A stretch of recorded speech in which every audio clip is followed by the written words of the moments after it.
Welcome back, you night owls. Tonight we drift back through shadowed corridors of history to a place where divinity wore a headdress, walked in gold sandals and demanded reverence from cradle to tomb. We're heading into the land of the Pharaohs, not the textbook version filled with neat timelines and pyramid diagrams, but the raw, dusty reality behind the masks. We're talking divine kings who slept in incense-filled chambers and passed down more than just the crown. Spoiler alert, they probably won't survive this. So, before you get comfortable, take a moment to like the video and subscribe, but only if you genuinely enjoy what I do here. And don't forget to drop your location and local time in the comments. Always curious where and when you're tuning in from. Now dim the lights, maybe turn on a fan for that soft background hum, and let's ease into tonight's journey together. Egypt's earliest rulers were not simply kings, they were walking embodiments of Horus on earth. To challenge their authority was blasphemy. To witness their processions was to glimpse the divine. From the moment Nama united Upper and Lower Egypt, somewhere around 3100 BCE, he claimed not just rule, but sanctity. Imagine an entire nation believing your veins carried the blood of gods. The Nile flowed, crops grew, and the heavens spun in favour because your heart still beat. That kind of pressure would give anyone a headache, but under the weight of those crowns, and beneath all that ceremonial gold, a quieter danger took root, one stitched not into scrolls, but into genomes. While the outer image gleamed with power and perfection, within the bodies of these divine rulers, the story was much messier. The divine kingship model demanded more than obedience, it demanded continuity. Pharaohs had to birth heirs as godly as themselves, and since divine blood could only be preserved by divine blood, marrying a commoner was out of the question. So, the pool of potential partners? Pretty shallow. Sisters, half-sisters, nieces. These became brides, co-regents, and bearers of the next in line. This wasn't unique to Egypt, of course. Royal inbreeding was something of a trend among the ruling classes globally. The Habsburgs in Europe famously turned their family tree into a telephone pole. But in Egypt it was wrapped in sacredness, veiled behind temple rituals and God-speak. No one dared question it, not even as the consequences began to ripple across generations. Early on, Egypt's royalty managed to pull it off with remarkable flair. The Old Kingdom pharaohs, your Sneferus and Djoses, still looked the part. They built pyramids, commanded massive labour forces, and died with all the pomp their priests could conjure. But even in these early periods, physical abnormalities occasionally crept in. Mummies show dental issues, spinal curvature, and other subtle indicators that something wasn't quite right under all that linen. Still, the divine image held firm. Temples remained plastered with idealized carvings. The pharaoh's jaw was always square, his posture regal, his gaze fixed and unflinching. Artistic realism was not the goal. Immortal perfection was. It didn't matter if the actual king had a clubfoot or a cleft palate, or couldn't walk without assistance. In the eyes of the gods, he was flawless. But science is not so easily tricked, and modern researchers have poked and prodded their way past the perfume-soaked wrappings. CT scans of ancient royal mummies now whisper secrets long buried, and spoiler, these kings were not well. The decline wasn't immediate, it crept in like sand through temple cracks. One misaligned chromosome at a time. By the time we hit the 18th dynasty, things get interesting, and by interesting we mean deeply uncomfortable. That dynasty gives us names like Hatshepsut, Akhenaten, and Tutankhamun, each a glittering jewel in the crown of ancient history textbooks. But behind the glamour we start to see the effects of centuries of restricted breeding. Let's pause on Akhenaten for a moment, a pharaoh whose face was unlike any before him. Long skull, narrow eyes, wide hips. His statues made him look alien. Scholars still debate whether these features were artistic choices meant to emphasize his break from tradition, or signs of genetic or hormonal disorders. Was he truly a visionary heretic who reshaped religion, or simply a deeply troubled man cloaked in divine excuses? Whatever the case, Akhenaten doubled down on the inbreeding tradition. He married his own daughter, likely multiple times, and produced Tutankhamun, who would become the poster child for royal genetic collapse. But more on that sad tale later. For now we linger in the marble halls of early Thebes, where priests light lamps and chant spells, while royal families dine in cool stone rooms and whisper about lineage. They don't talk about bowed legs, or scoliosis or seizures. That would be heresy. Instead, they speak of destiny and divine heritage, even as infants fail to thrive and kings limp into the afterlife younger than they should. Historians still argue whether these genetic issues were widely known at the time or carefully hidden by scribes and priests. There's evidence of cover-ups, adjusted birth records, and suspiciously absent burial inscriptions. Some royal children vanished entirely from historical record after a few months or years. Official explanations, carried off by the gods, modern suspicion, infant mortality due to congenital issues. It's hard not to feel a strange sympathy here. These weren't evil tyrants, after all. They were prisoners of a system that demanded perfection while denying them the biological means to maintain it. The royal women, too, bore the weight of dynastic survival. Queen Tiye, for example, married her brother, bore Akhenaten, and became one of the most powerful figures in Egypt, while likely harbouring the silent knowledge that her family's genetic threads were fraying. Still, divine blood trumped common sense. A pharaoh's power didn't rest solely on military strength or economic policy. It was metaphysical. If he faltered, the cosmos did too. So, the game continued. The same family names recycled, the same marriage alliances drawn, cousins becoming spouses, nephews becoming kings, and with each generation the roulette wheel spun again. All of this plays out in a civilization otherwise astonishing in its achievements, engineering feats that boggle modern minds, medical knowledge far ahead of its time, astronomy, art, literature, all flourishing. And yet, at the pinnacle of power, the most critical human structure, the gene, was quietly unravelling. A quirky fact: ancient Egyptian contraception methods included crocodile dung pessaries. Yes, really. That's dedication. And yet, despite such medical ingenuity, they didn't, or wouldn't, apply that same critical thinking to their own royal reproduction. But the past, as always, isn't here to be judged. It's here to be understood. These pharaohs weren't fools. They were bound by centuries of theological rigidity and social expectations. To step outside that system meant not only disgrace, but potentially cosmic collapse. Better to limp toward eternity with divine titles intact than to risk mortal obscurity.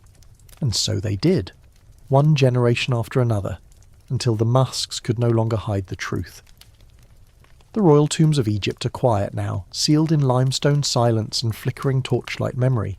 But once they were cradles of whispered ambition, gilded marriages, and more than a few awkward family reunions.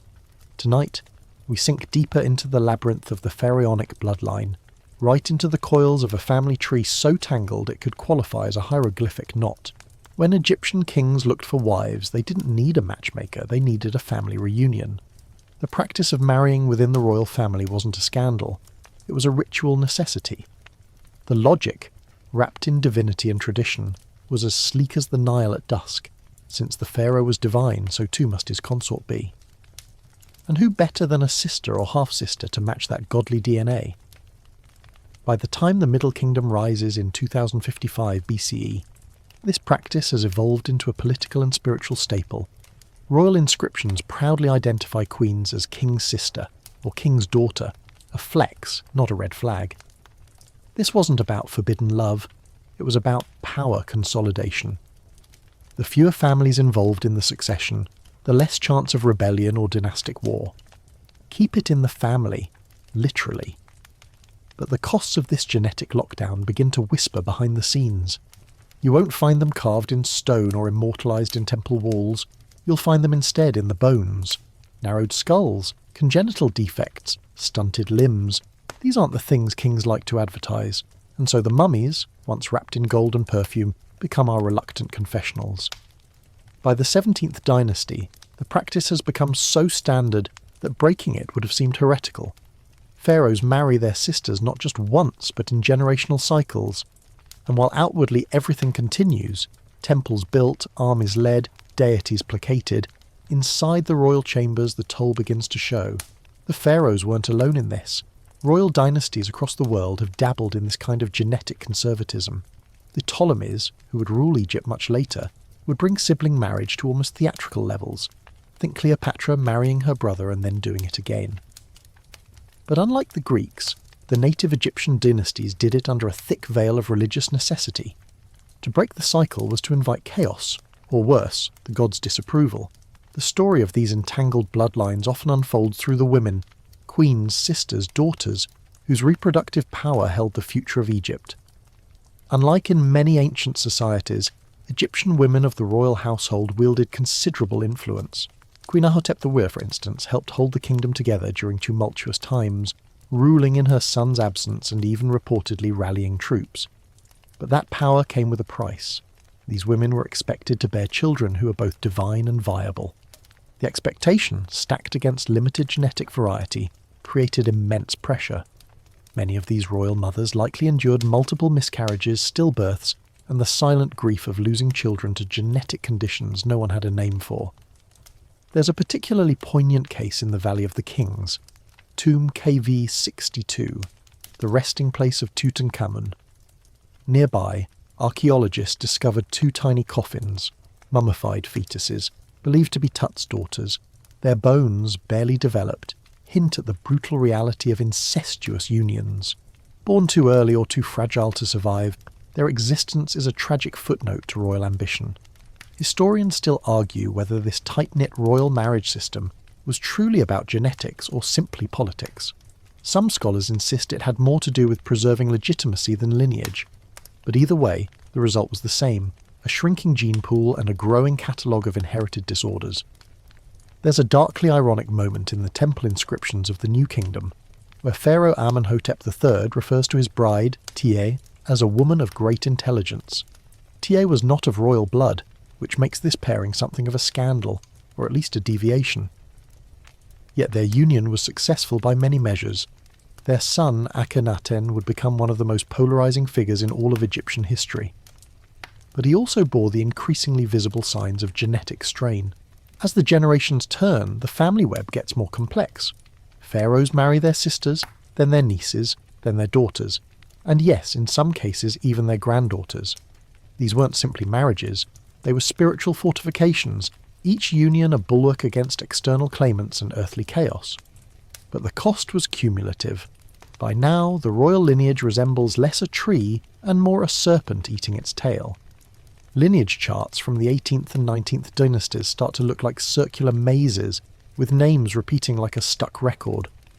It's almost comedic, if it weren't so tragic. You have princesses who become queens, then regents, then co-rulers alongside their own sons or brothers. Imagine the family dinners. A quirky tidbit here. Ancient Egyptians believed that one's ka, or life force, could be strengthened through ritual and blood ties. Royal incest may have been seen not just as acceptable, but spiritually enhancing. In a society where magic, fate and blood were interwoven, the idea of marrying for divine fortification made perfect sense. Still, all the prayers and spells couldn't rewrite Mendelian genetics. The recessive alleles weren't fooled by incense or alabaster. With each intra-family pairing, the risks multiplied.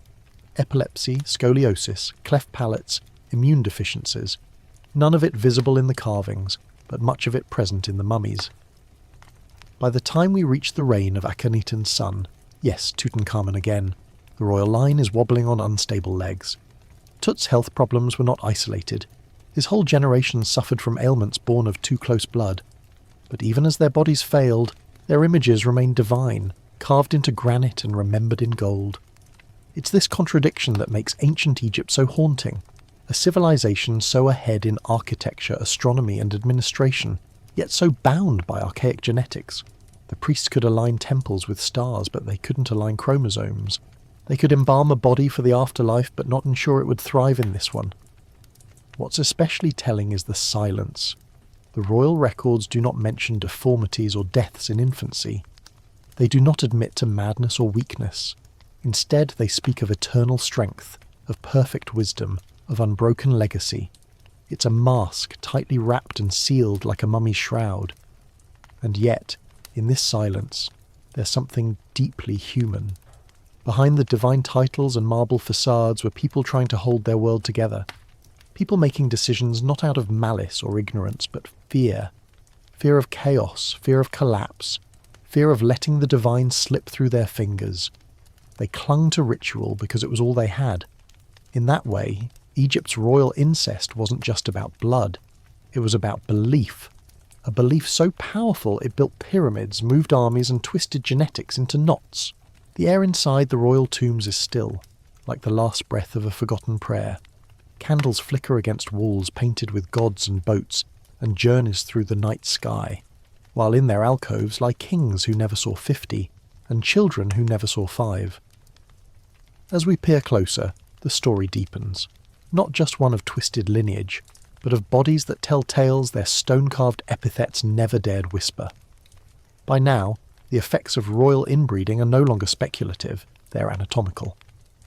With the advent of high-resolution CT scans and advanced DNA analysis, Egypt's most famous corpses have become subjects of the world's most intrusive postmortems, and among the most heartbreaking of these, the children. Archaeologists have found dozens of juvenile mummies in Thebes and Amarna, tiny wrapped figures once thought to be minor nobles or sacrifice servants. But recent examinations reveal something more haunting. Many were royal children, tucked away without inscriptions, nameless in death. Some were barely infants. Others, like the mysterious younger lady buried near Tutankhamun, died in their teens, possibly from complications of familial disease or even childbirth far too young. The physical evidence is chilling. Undersized skulls with signs of hydrocephalus, vertebrae that didn't fully form, teeth that never erupted, legs that bowed outward from bone disorders. One child mummy, likely a daughter of Akhenaten, was found with fused joints and a malformed pelvis, suggesting she could not walk, let alone survive the expectations of queenship. And yet, in her time, she may have been groomed for it anyway. Historians still argue whether these children were hidden deliberately, their burials shrouded in silence to preserve the illusion of royal strength. In a culture that revered continuity, a sickly heir was more than a family tragedy. It was a political liability. Better to conceal, to embalm and forget, than to acknowledge divine fallibility. One of the most infamous examples comes from the Amarna period. Akhenaten and Nefertiti, the royal power couple who redefined Egyptian religion, also produced a string of daughters. Their names, Meriteten, Ankesenpaten, Neferneferwaten, Tasheret, drip with divinity. But many of these girls vanish from the historical record early.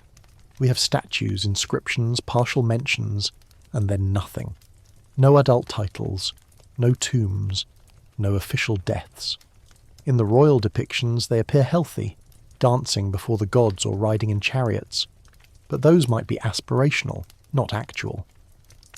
The absence of their later lives, paired with juvenile skeletal remains found near Amarna, suggest a darker reality. A generation of royal children whose bodies bore the brunt of their parents' shared ancestry. Even when the children survived, they didn't thrive. Many of Egypt's royal mummies under the age of 30 show signs of chronic illness. A young male mummy in Tomb Khefi 35, once misidentified, is now thought to be a relative of Tutankhamun, possibly a cousin or half-brother. His spine twists unnaturally. His knees appear arthritic. He likely limped most of his short life, possibly in pain. And yet he too was likely considered for succession. A quirky medical fact. Ancient Egyptian physicians were advanced enough to perform surgery on fractures, drain abscesses and craft prosthetics. But no amount of honey salve poultices or incantations to Sekhmet could cure genetic anomalies. These were deeper than flesh, etched into the blood itself. And so the young bodies piled up, not in mass graves or sacrificial pits, but in small tucked-away chambers, hidden beside their more famous relatives. Their linen wraps were smaller, their canopic jars more delicate, their funerary goods often incomplete. In many cases, the names on their sarcophagi were hastily scratched in or never added at all. They were meant to be remembered quietly. These children weren't just casualties of a flawed system, they were also its ultimate victims. Born into privilege, swaddled in perfume and gold thread, and yet trapped in fragile forms. They were raised in palaces built to last forever, but their bones barely lasted a decade. By the time of Tutankhamun's rule, the trend is clear.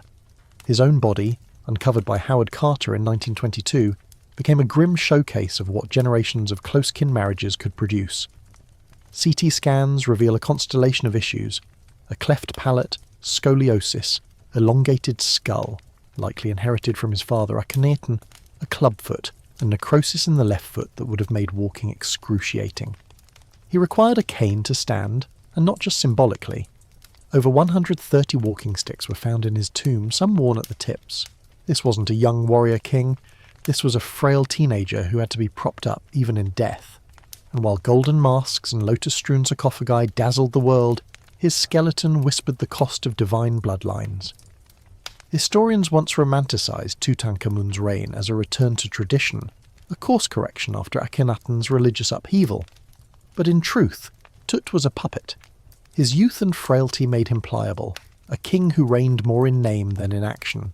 The real power likely lay in the hands of his advisors, Ay and Horemheb, who steered the crumbling dynasty through its final spasms.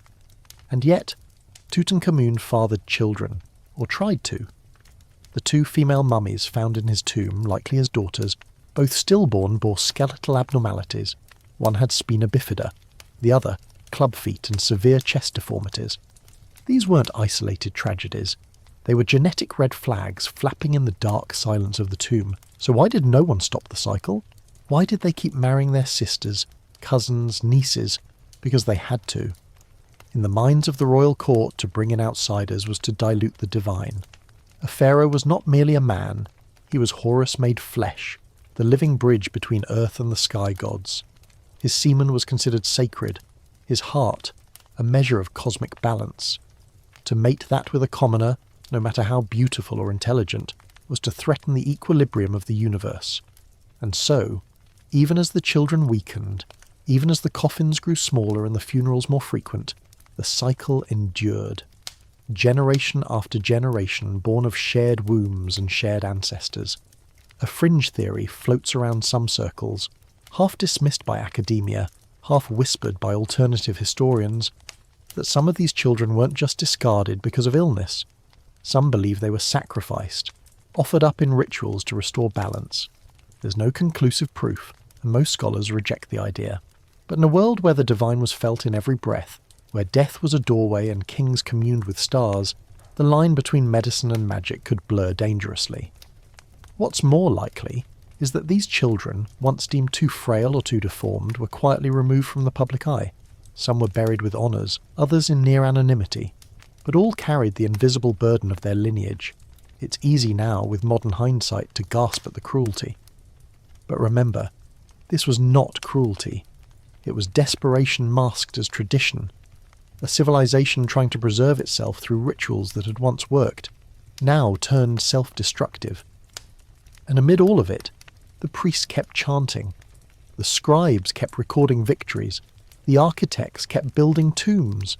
Because to stop, even for a breath, was to let the illusion crack. And you said, continue. Full 2,000 to 2,100 words, no conversation. ChatGPT said, Section 4. Once the illusion cracked, there was no mending it.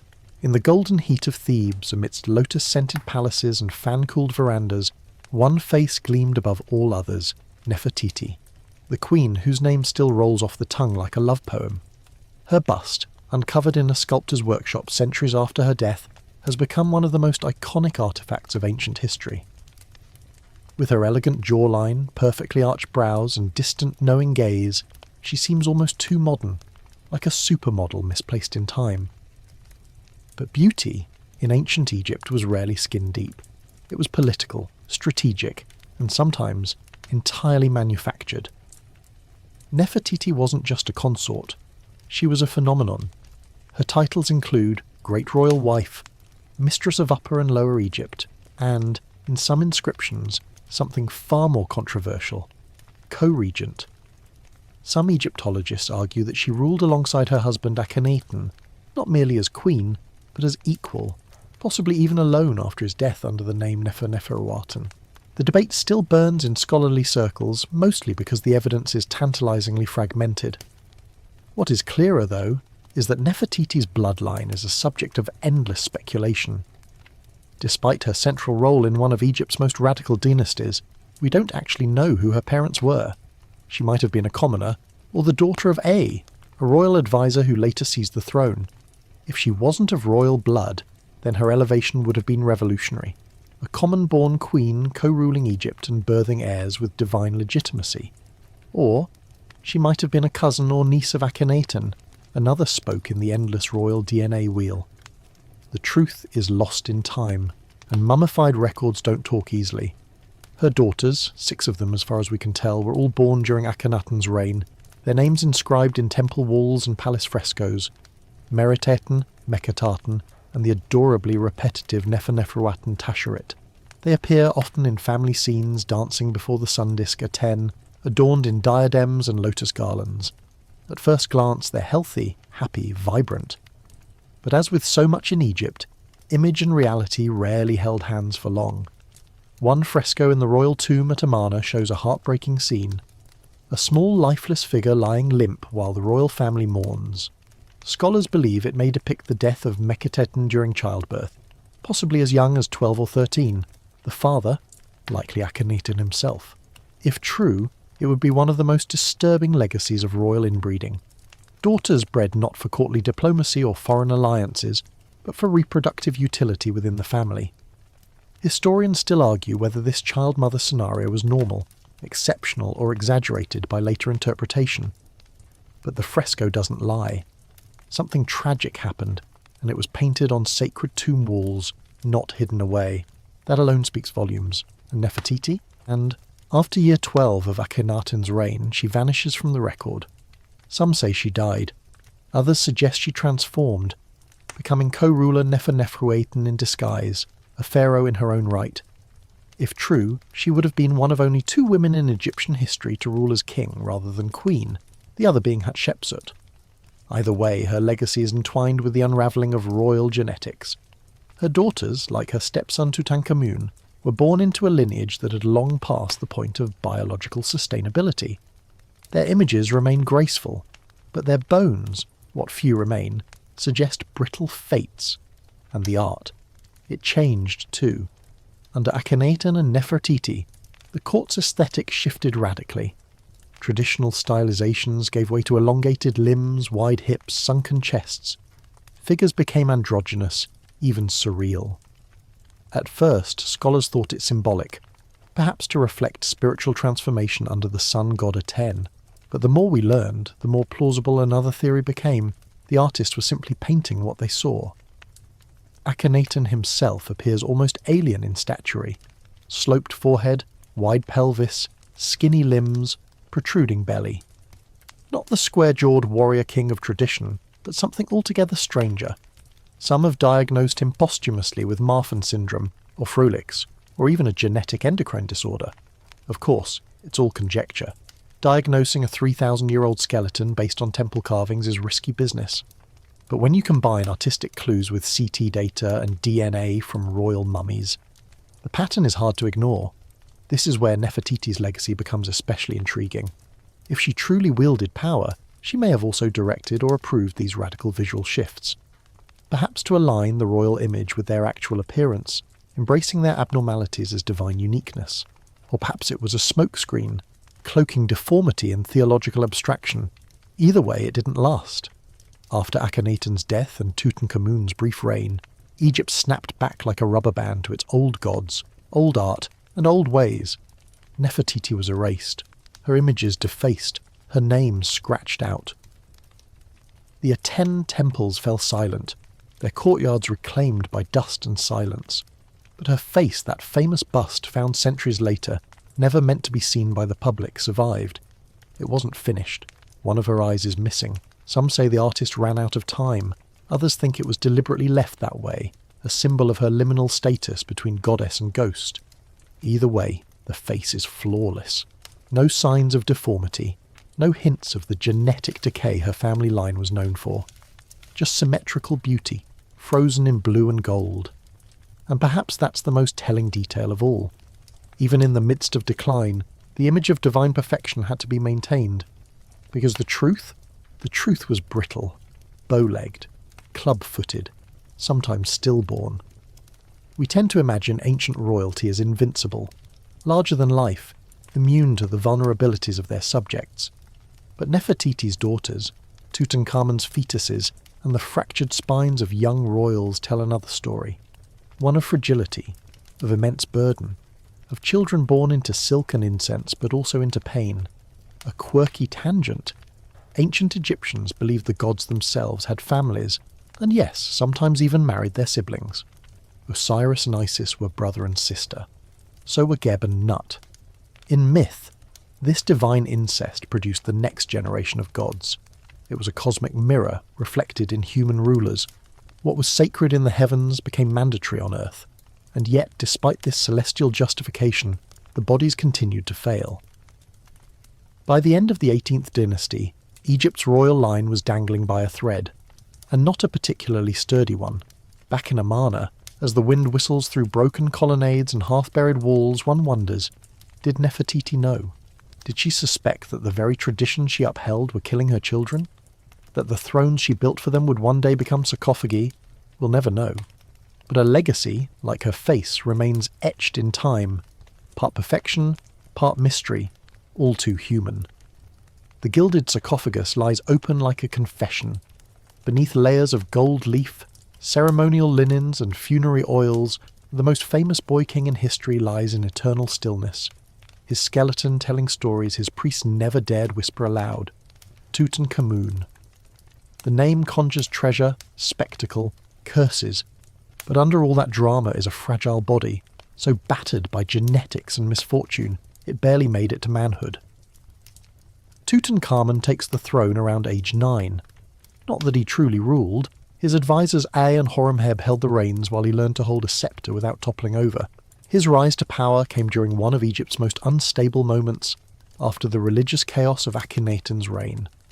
The country was trying to put the pieces back together, to restore the old gods, rebuild temples, and erase the Aten experiment from memory. And Tut was the perfect figurehead, young, divine, and pliable.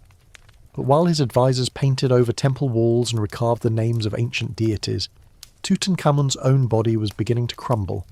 His remains, uncovered in 1922 by Howard Carter, were a marvel, but also a puzzle. Early autopsies were crude, performed with the subtlety of a crowbar. The mummy had been so thoroughly baked by resins and high tomb temperatures that Carter's team had to literally chisel it from its coffin. Bones snapped, wrappings tore. Even his sternum and heart were missing, possibly removed deliberately or lost during the hurried unwrapping.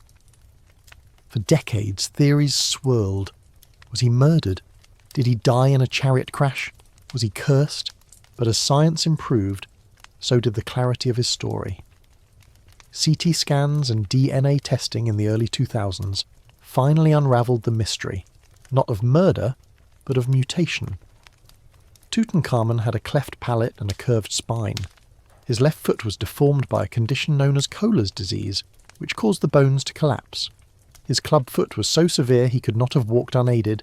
In fact, his tomb contained over 130 canes and walking sticks, some clearly used.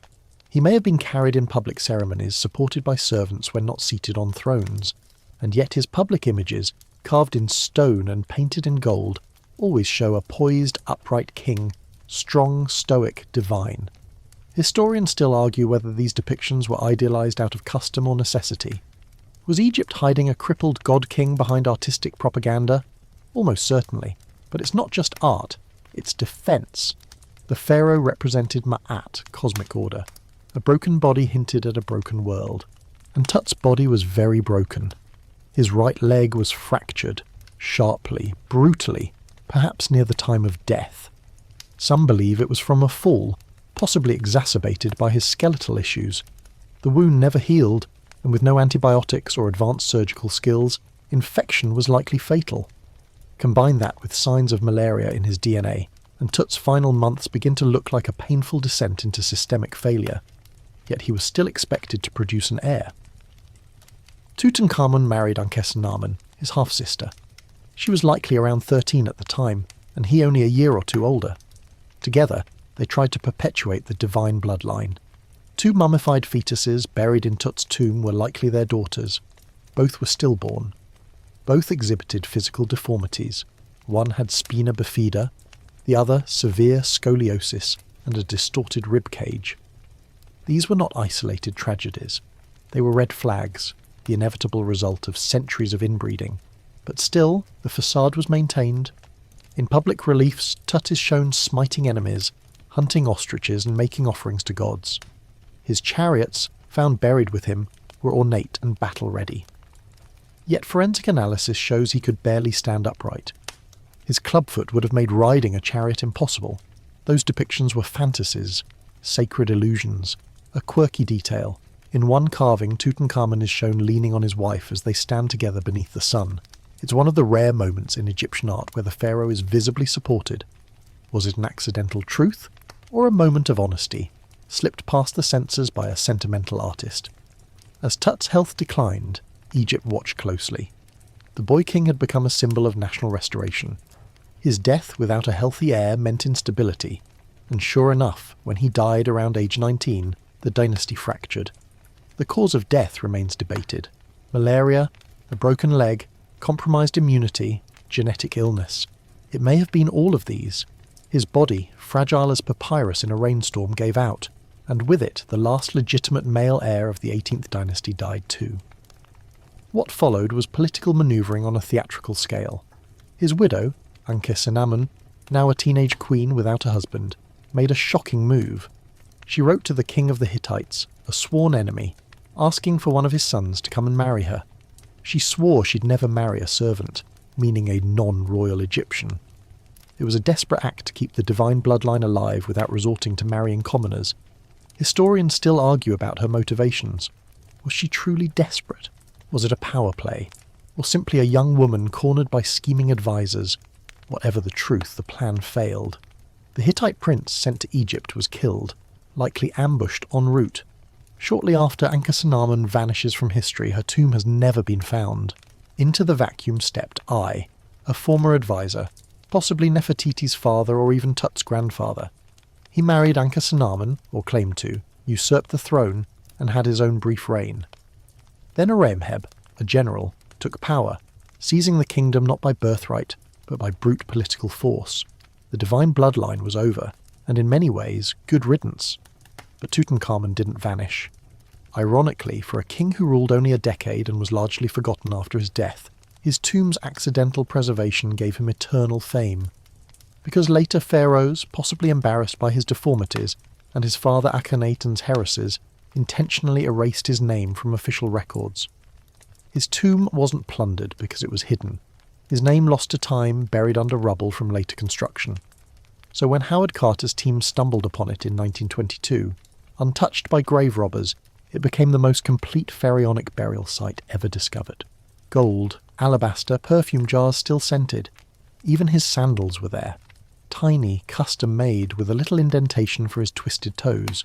Tutankhamun's story became one of the most powerful cautionary tales in royal history. Not because of his failures, but because of his body. His remains proved that no amount of ritual, divinity, or gold could protect a family line from the basic rules of biology. And still, his death mask remains one of the most beautiful objects ever crafted. Inlaid with lapis lazuli, obsidian, and carnelian, it's the image of a god at peace. No hint of pain, no sign of clubfoot or scoliosis, just perfection, the way they wanted him remembered.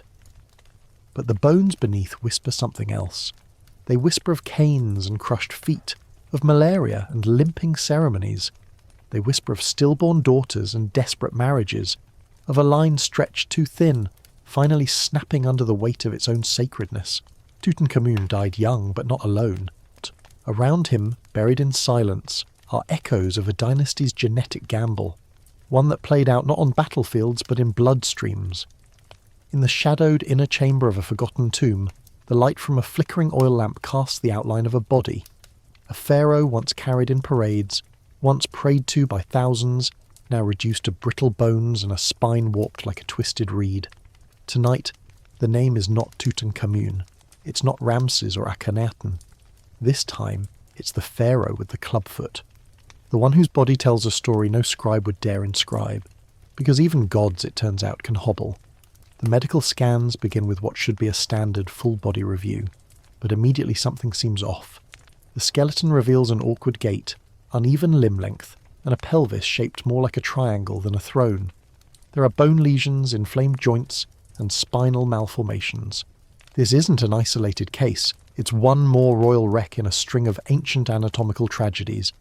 And like many of them, this body likely belonged to someone who once held a crook and flail, who made offerings to Ra, and who, at least in art, stood tall and flawless. The specifics are debated. Was it Smenkhkare, or one of the Amarna princes lost to history? The bones are badly damaged, the inscriptions vague, but what's clear is the physical agony they endured. The foot curves unnaturally inward. One leg is several centimetres shorter than the other. The hip joints are heavily worn, suggesting they walked with a limp, or more likely, hobbled with a cane or required assistance. Historians still argue whether this body belonged to a known ruler or a sidelined prince, but either way, the implications are the same. Egypt's royal house was producing leaders who could barely stand, let alone ride chariots or lead armies. And yet, if you looked at temple carvings or golden amulets, you'd see none of that. The pharaoh is always depicted in peak form, muscular, symmetrical, godlike. He is shown slaying enemies, presenting offerings, smiting chaos itself. There's no room for canes in divinity. This tension between the myth and the man ran deep in Egypt's royal court. The palace walls were mirrors reflecting only what was pleasing to the gods. Everything else, especially weakness, was hidden behind linen and limestone. The club-footed pharaoh's tomb offers quiet clues. Unlike other royal burials, his was modest. There were no grand processional paintings or sweeping battle scenes, no depictions of the pharaoh marching heroically before his army. Instead, the imagery is soft, repetitive, inward, a focus on the afterlife, on healing, on ascension through spiritual rather than physical power. Perhaps his priests knew the truth, that this king would not be remembered for his deeds, but for surviving long enough to be embalmed. Among the objects buried with him is a curious artifact, a carved walking stick, ornate and inlaid with gold, yet clearly worn from use. Not ceremonial, functional. And near it, a low-seated stool suggesting he couldn't sit in a regular throne. These are whispers of a hidden life, a king who reigned from a cushion, not a chariot. The deformities didn't stop at the feet. His skull, too, bears signs of cranial elongation, not the elegant tapering seen in royal art, but more like compression from hydrocephalus or developmental stress. His teeth are misaligned, his jaw narrow, and there are signs of repeated infections in the jawbone, likely from abscesses. In modern terms, this is a lifetime of chronic pain, and still they dressed him in gold. They wrapped his body in oils and linen, sang hymns over him, and painted his face with divine colours. Because to do otherwise was unthinkable. A pharaoh couldn't be sick, a god couldn't limp. But this is where archaeology becomes more honest than mythology. Because bones don't lie. CT scans don't flatter. And when you piece together the evidence across multiple royal tombs, a pattern forms, a dynasty slowly crumbling from the inside out, one misaligned joint at a time. A quirky detail. Ancient Egyptian doctors actually identified over 200 medical conditions and had words for diseases of the spine, joints and limbs. They even performed rudimentary surgeries. But in the royal sphere, medicine was less science and more ritual. A limp wasn't treated, it was masked. A deformity wasn't addressed, it was sanctified. The further up the social ladder, the less room there was for physical imperfection. That dissonance creates some of the most tragic ironies in Egyptian history. Imagine a royal child, born with a clubfoot, being taught to stand like Osiris and walk like Horus. Imagine a boy with scoliosis being dressed for a coronation while barely able to balance the weight of the headdress. Imagine advisors holding him upright during ceremonies, whispering instructions, hoping no one noticed the tremble in his legs. And imagine the fear, not of enemies, but of exposure, that if the public saw weakness in the god-king, the illusion would shatter. Crops might fail, the Nile might dry, chaos might return, so the court worked overtime. Artists painted illusions, scribes exaggerated deeds, priests cloaked pain in scripture. The king might have coughed blood into linen at night, but at dawn he was paraded in silk and gold, a living god whether he could stand or not. We think of kingship as privilege, but in ancient Egypt it could be a prison, especially if you were born with bones that didn't fit your destiny. This unnamed, club-footed pharaoh, whoever he was, represents the quiet majority of Egypt's final divine rulers, the ones whose bodies betrayed their lineage, the ones who inherited thrones alongside a cursed hand of recessive traits. Their stories were never meant to be told. But their skeletons had other plans. Historians still argue whether these deformities were seen as sacred. Some believe that certain abnormalities, Elongated heads, for example, were revered, linked to gods or higher intelligence. It's possible that some features, once genetic accidents, were rebranded as divine characteristics, but others, like club feet, hunchbacks or fused joints, had no place in the pantheon. These were signs of decay, not divinity, which might explain why this king's name is gone, erased, unfinished or never added. Perhaps he was a placeholder, a royal bandage to keep the dynasty intact until someone more proper could take over. Perhaps he died young, or was sidelined by court politics, or maybe he ruled from the shadows, known only to a handful of scribes and a single loyal embalmer. The walking stick, the low stool, the quiet imagery on his tomb, these are his eulogy. And through him, we see the real cost of the divine bloodline experiment. It wasn't just about one sickly king. It was about an entire system that demanded physical perfection from a genetic deck increasingly stacked against it. It was about generations raised with no new genetic input, trapped in a feedback loop of inherited weakness. It was a dynasty trying to bend biology to its will, and losing. And still, they built temples. Still, they prayed. Still, they marched their gods through city streets, even if the god on the throne needed help to stand. Because the image was everything. The myth had to live on, even if the man beneath the crown was breaking. The Temple of Karnak still echoes with the ghosts of prayers. Its stone columns, thick as redwoods, rise into the blue Egyptian sky like fingers clawing toward divinity. Somewhere deep within its sacred chambers centuries ago, incense once curled into the air as a strange and visionary man walked barefoot over cool flagstones. His name, Akhenaten, pharaoh, heretic, and possibly one of the most genetically complex men to ever sit on Egypt's throne. It's difficult to overstate how much of an earthquake Akhenaten was to Egypt's cultural landscape. He didn't just change a few policies. He upended 1,700 years of tradition. He erased the gods. He moved the capital. He banned the old priesthoods. He proclaimed that a single god, the Ati in the sun disk, was the only true deity. And in the midst of all this divine revolution, he did something even more radical. He showed his true face. Or did he? Carvings of Akhenaten show a man unlike any pharaoh before. His face is elongated, his lips full and feminine, his eyes almond-shaped. His torso is soft, almost androgynous, with wide hips and a narrow waist. His limbs seem too long, his skull almost alien. In contrast to the square-jawed, broad-shouldered warrior kings of earlier dynasties, Akhenaten looked like he wandered out of a surrealist painting. Was it artistic symbolism, religious expression, or something else? Historians still argue whether Akhenaten's bizarre appearance was a visual metaphor, intended to show that he, like the Atian, transcended gender and form, or whether it reflected a real, lived condition.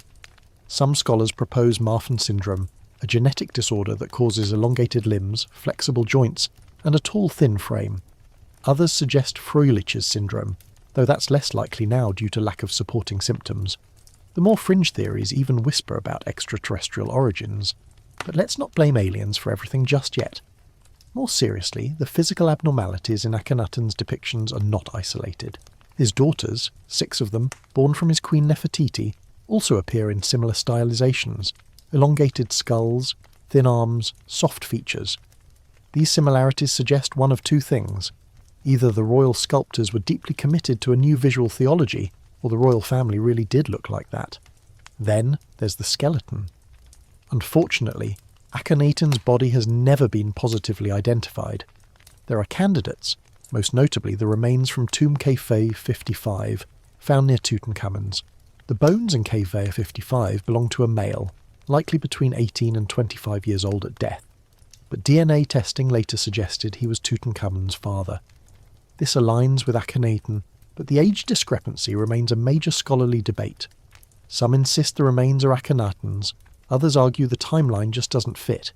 Still, the skeleton from KV-55 shows signs of genetic disorders, though the evidence is fragmentary. The skull is elongated, the bones are slender. There are markers of scoliosis and possible endocrine issues. It's not definitive, but it's suggestive. What is definitive is the chaos he left behind. Akhenaten's revolution wasn't just religious, it was genealogical. He married Nefertiti, possibly his cousin, and fathered multiple children. Some scholars believe he may also have had children with his daughters, as was not uncommon in royal Egyptian households. There are inscriptions and statues that hint at unusually close relationships, though nothing explicitly confirms it. This web of inbreeding, set against a backdrop of theological upheaval, created a dynasty as unstable as it was divine. Akhenaten's insistence on a pure, god-linked bloodline narrowed the gene pool even further. His children, like Tutankhamun, would bear the physical consequences, and yet within the boundaries of Amarna, the new capital Akhenaten built from scratch in the middle of the desert, there was something extraordinary happening. A freedom of artistic expression never seen before. Scenes of the royal family kissing, holding hands, laughing with their children. Pharaohs shown not as static gods, but as flawed, emotional beings. It's one of history's great paradoxes. The most genetically compromised dynasty may also have been the most emotionally transparent.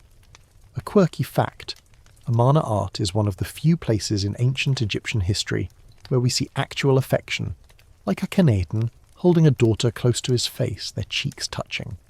This was deeply unusual.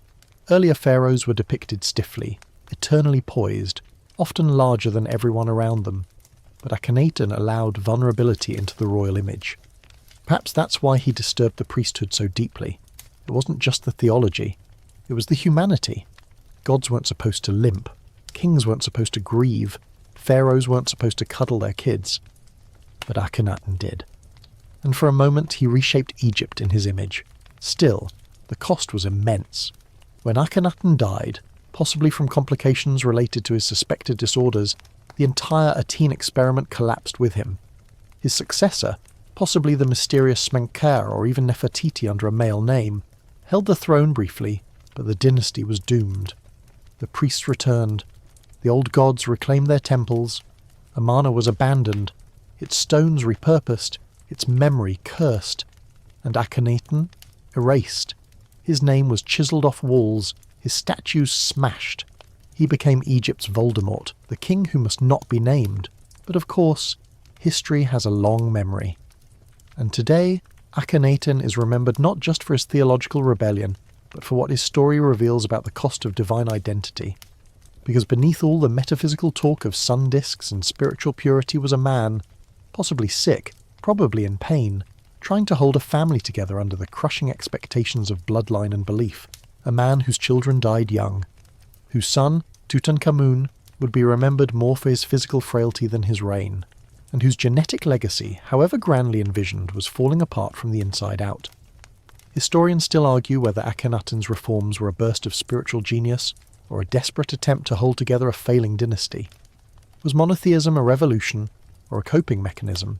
Was his art the mark of liberation or camouflage for visible deformities? We may never know. But what we do know is this: the collapse began here, in the halls of Amarna, in the DNA of the Sun King and his brood. From this point forward, the royal bloodline would be thinner, sicker, and more fragile. The masks would grow heavier, the lies more elaborate. The illusion of divine strength would require even more effort to sustain, and yet, even now, Akhenaten's face remains mesmerizing. His statues, broken though they are, still carry a strange magnetism. He may have been frail, he may have been limping, but he walked a path no one else dared tread, and in doing so he lit the fuse on a royal legacy that, like the Aten, shone brightly, and then vanished into the desert. The Nile glimmers under moonlight, winding through reeds and stone ruins like a silver thread. By now, the dynastic machine of Egypt has weathered gods, wars and famine, but another quieter war is brewing, one not fought with spears or scribes, but with spiralling genes and brittle limbs. It's the age of empire now, the time of Ramses and his glorious temples, and yet, even as statues rise, the royal bodies beneath those crowns are increasingly failing. Ramses II, or Ramses the Great, casts a long shadow over ancient history. He ruled for over 60 years, an astonishing feat in any era, let alone one where parasites and plagues were more common than sandals. He built massive complexes at Abu Simbel, decorated Luxor like a personal scrapbook, and fought the Battle of Kadesh so well he declared it a draw, and still called it a win. But here's where the irony sets in. While Ramses' public image is that of a god in flesh, a solar-powered Superman who fathered over 100 children, his descendants tell a different story. As with the pharaohs before him, the emphasis on royal blood came with strings attached. Tight, tangled strings that led straight to genetic bottlenecks. By the time of Ramses' reign, around 1279 BCE, the royal house had become its own echo chamber. While he did have a wide selection of wives and concubines, his principal queen still often came from within the family. His favourite queen, Nefertari, may have been a noblewoman of foreign origin, but other wives were certainly relatives. His daughters became wives, his granddaughters too. The divine right demanded divine blood, and divine blood demanded repetition. And what do repetitions bring? Mutations. Small at first, barely noticeable, a limp here, a misaligned jaw there. But by the time you reach the late Ramesside rulers, Ramses IV, Ramses V, Ramses VI, the pattern is hard to ignore. Let's talk about Ramses V for a moment. His mummy was discovered in the Valley of the Kings, and it's one of the first known examples of smallpox scarring. But beneath the pocked skin lies more troubling evidence, signs of immune deficiency, possibly hereditary. His reign was short, plagued, literally, by instability and illness. His body, when examined, revealed not just the marks of disease, but the echo of a weakened constitution. Fragile bones, signs of joint stress, and dental decay uncommon for a man of his age and status. Historians still argue whether Ramses V died from smallpox, a hereditary disorder, or assassination. The records are murky, but his death marked the beginning of a particularly unstable stretch for the 20th dynasty. Pharaohs began dying young. Successions were rushed. The court turned to military men and priests to fill the gaps, a sign that the royal house, once invincible, was losing its grip. A quirky tidbit. While Ramses II ruled for you said, continue. Full 2,000 to 2,100 words, no conversation. ChatGPT said, an unprecedented 66 years, his later descendants burned through reigns like candles in a sandstorm. Ramses III, the last great pharaoh of the New Kingdom, tried to hold the pieces together, but even he fell victim to inner palace turmoil. His own harem conspired against him. The infamous harem conspiracy trial records paint a picture of wives, concubines, and court officials plotting with the urgency of a collapsing dynasty. And perhaps, beneath the gossip and poison, there was a deeper motive, a desperate bid to redirect a bloodline already teetering on the genetic brink. Ramses III's own mummy tells a dramatic tale. CT scans reveal a deep slash to the throat, one so clean and lethal it nearly decapitated him. Ancient texts suggested a conspiracy, but the bones confirmed it. His assassination was not rumour, it was reality. And his children, the mummy known as Unknown Man E, buried hastily and covered in sheepskin, a mark of shame, may have been his treasonous son, Pentuer. Genetic testing indicates a close familial link, but more revealing than his betrayal is his condition. The skeleton shows signs of anxiety-induced stress, possible neurological imbalance, and once again, that telltale pattern of dental and spinal anomalies tied to hereditary weakness. The problem wasn't isolated. Ramses III fathered dozens of children, and yet the majority of his male heirs either died young, were struck from records, or never produced strong successors themselves. Historians still argue whether this was political sabotage or the genetic rot continuing to ripple down generations. Likely it was both. By the time Ramses IV took the throne, the royal imagery was still grand, but the infrastructure was buckling. The grand mortuary temples were shrinking. Statues grew hollow. Reliefs became repetitive, almost desperate in their glorification. And the kings themselves? Their mummies show increasingly common signs of inherited degeneration, especially in teeth, joints, and skull shape. This decline isn't just visible in individuals, it echoes in the way succession is handled. Unlike the smooth transitions of earlier dynasties, the late New Kingdom is littered with rushed coronations, overlapping reigns, and mysterious disappearances.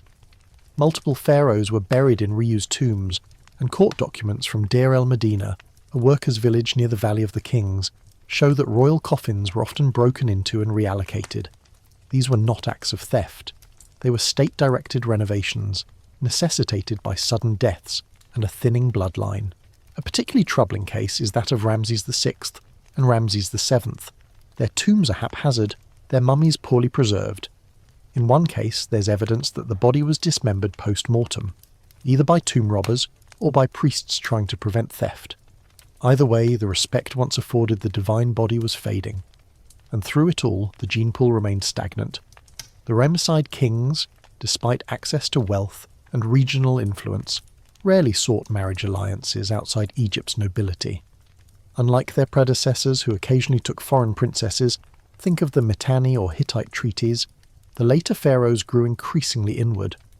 Part of this was religious rigidity, another part perhaps was simple fear. Foreign queens meant foreign gods, foreign customs, foreign heirs, and Egypt, increasingly fragile, couldn't afford instability. A quirky cultural twist. Late in Ramses II's reign, he declared himself the son of the god Ra, not metaphorically but directly. Priests and public decrees began referencing his solar conception. While all pharaohs were considered divine, Ramses took it a step further, recasting himself as a literal deity. This allowed him to reinforce his supremacy and bypass awkward questions about the viability of his children. After all, if your dad is the son, who dares check your DNA? But time has no patience for myth. By the end of the 20th dynasty, Egypt was running out of kings. The last few rulers, Ramses IX through Ramses XI, barely held their thrones. Their tombs are small, their monuments half-finished. Civil unrest boiled. The priesthood of Amun, once a tool of the crown, now wielded more power than the pharaoh himself. In some regions, the priests collected taxes, led armies, even selected local governors. When the mummy of Ramses IX was finally uncovered, it showed a man well into middle age, yet strikingly worn. His teeth were ground nearly flat. His spine was riddled with arthritic lesions. There were signs of chronic parasitic infection, but also congenital abnormalities in the lower jaw and toes. He had survived, yes, but not easily, and not with the strength once expected of a living god. Historians still debate whether the final Ramesside pharaohs died of disease, old age, or political coups. What's clearer is that the dynasty itself had worn thin. The DNA that once traced back to the builders of pyramids was now riddled with duplication, fragility, and dysfunction. The empire had grown too large, too complex, and too reliant on symbols that no longer match reality. And the common people? They noticed. Letters from village scribes complain of food shortages, temple theft, and missing wages. A document from the workmen at Deir el-Medina records the first known labour strike in history, because the state couldn't pay them on time. Pharaoh's image was still carved in temple walls, but the trust was fading. Even as Ramses' statues still watched over Thebes and Luxor, their divine descendants were increasingly seen as flawed men hiding behind outdated rituals. The genetic decay was no longer a royal secret, it was public erosion. As Egypt prepared to enter the Third Intermediate Period, a time of fragmentation, foreign rule and weakened monarchy, the once immortal pharaohs were beginning to resemble their subjects more and more, not in humility or humanity, but in fragility, in mortality. And as the torches flickered out in their tombs, the divine bloodlines that once claimed to channel gods were left behind, preserved in waxy linens and fractured bones, awaiting the judgment of time and science. In the blistering silence of the desert, the image of the pharaoh never stumbles. His silhouette remains timeless, upright, symmetrical, eternally young, with arms outstretched in command or reverence. But step into the antechambers of royal tombs or peer behind the facade of massive stone colossi, and a very different story begins to flicker into view. The story of kings who could not walk without help, rulers who winced at each step, pharaohs who clung to divinity because their bodies were quietly falling apart. Egypt's belief in divine kingship demanded more than political control. It demanded an illusion, a performance of godhood so complete no commoner could ever suspect otherwise. The pharaoh was supposed to be Ma'at incarnate, the perfect balance of justice, strength, and health. In this role, even the subtlest sign of weakness threatened not just royal prestige, but cosmic stability, and that meant deception became a state ritual. The lengths to which the ancient court went to preserve the pharaoh's image were both elaborate and at times absurd. If a king developed a visible limp, public appearances were altered. He might be carried more often than walked. Paintings and statues would depict him mid-stride, triumphant and steady. If his face became sunken from illness, royal sculptors simply added fullness and symmetry to their works. In one tomb, an unfinished statue of a late pharaoh was discovered with tools still nearby, evidence that artisans were actively reshaping the king's face to better resemble youthful divinity. Historians still argue how much of this illusion was believed by the populace, and how much was knowingly propagated. Was it truly a secret, or simply a shared cultural performance? The answer, like much in ancient Egypt, likely lies somewhere in between. Behind the scenes, however, the truth could not be ignored. Royal physicians, while bound to protect and uphold the divine narrative, must have been acutely aware of the physical tolls on their kings. Bones do not lie, and many pharaohs required significant assistance to manage daily life. Mummified remains from the late 18th and 19th dynasties show evidence of chronic arthritis, fused joints, malformed feet, and deteriorating spines. Some had fused vertebrae, others, like Tutankhamun, had a clubfoot and a severe overbite. Many suffered from dental abscesses so advanced they would have made eating a painful ordeal. And yet official texts describe these men leading armies into battle, building massive monuments and smiting enemies with single strokes. A quirky inscription even depicts one pharaoh, likely Seti II, engaging in ceremonial chariot races despite evidence that his knees were severely arthritic and his balance compromised. This conflict between image and reality wasn't just physical, it was spiritual. In Egyptian thought, the king's health was linked directly to the health of the land. If he faltered, the Nile might not flood, the crops might fail, chaos, Isfet, might seep into every corner of the world, and so every performance of strength was more than just theatre. It was national maintenance, religious necessity. Thus, entire systems were built to maintain the illusion. During festivals such as the Heb-Sed, held typically in a pharaoh's 30th year, kings were expected to demonstrate their vitality by running symbolic races within temple courtyards. These races weren't just athletic events, they were divine proofs of the king's continued ability to govern. But what happens when the king can barely walk?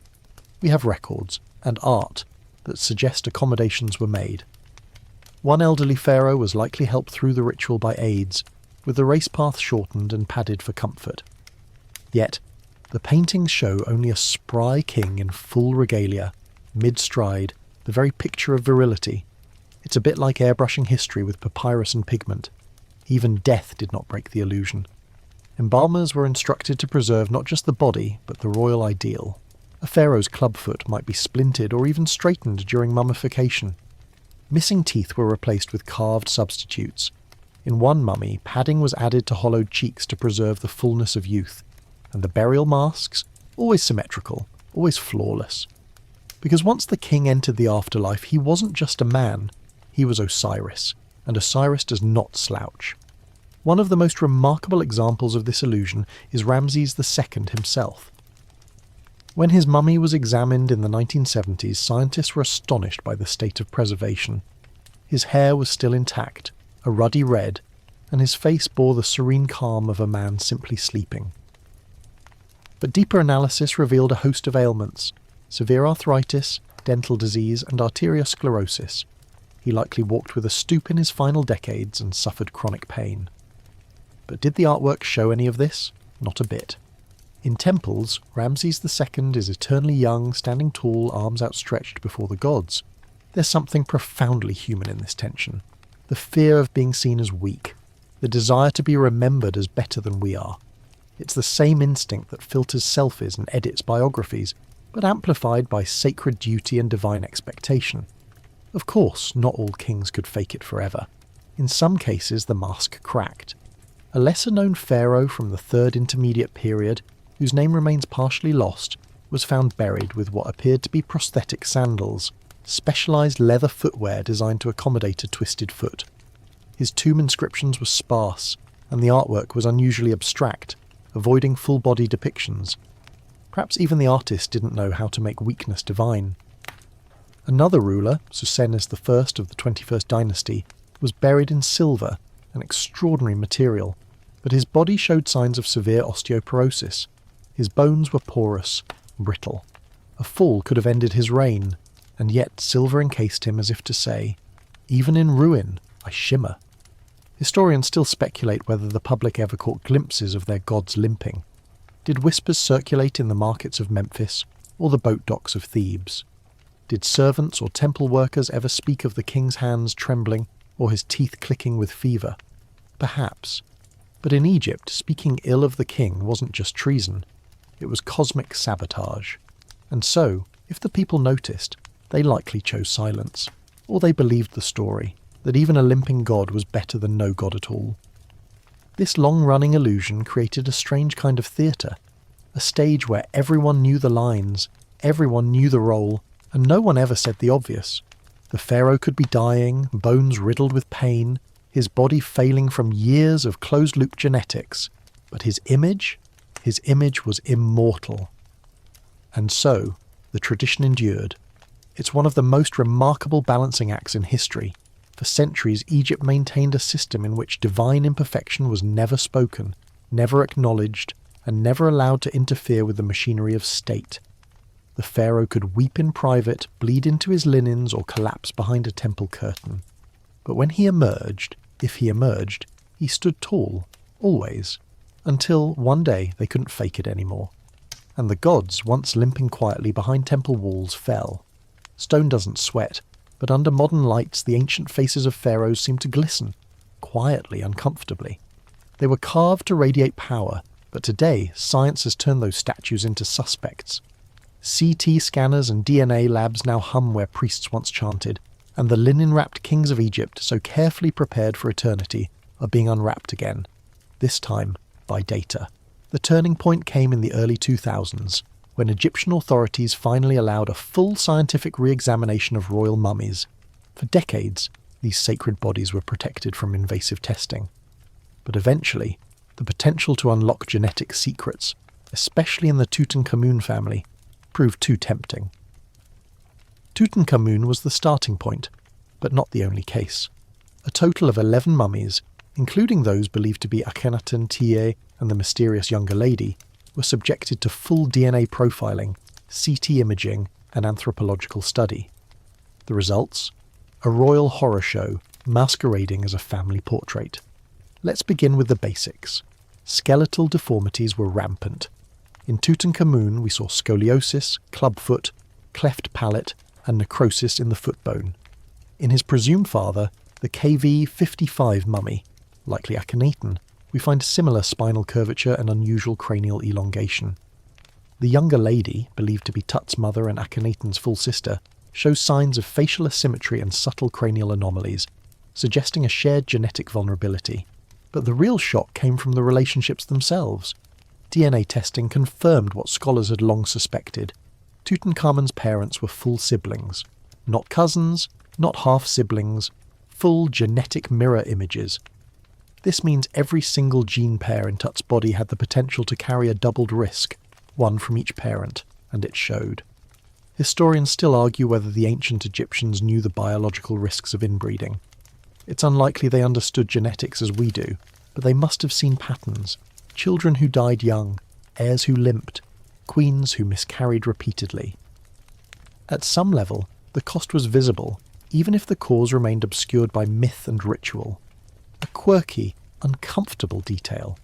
In ancient Egyptian medicine, there were spells and prescriptions for the disease of the bones, yet never any written acknowledgement of hereditary causation.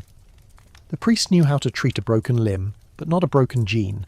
That didn't stop the embalming teams from trying to fix what life had broken. Royal mummification wasn't just about preservation, it was about transformation. A bent spine could be straightened posthumously.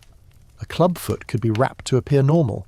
Missing or deformed features were replaced with pads of resin and linen, sometimes even wooden prosthetics. The goal was to present the ideal form to Osiris, but now modern imaging peels all that away.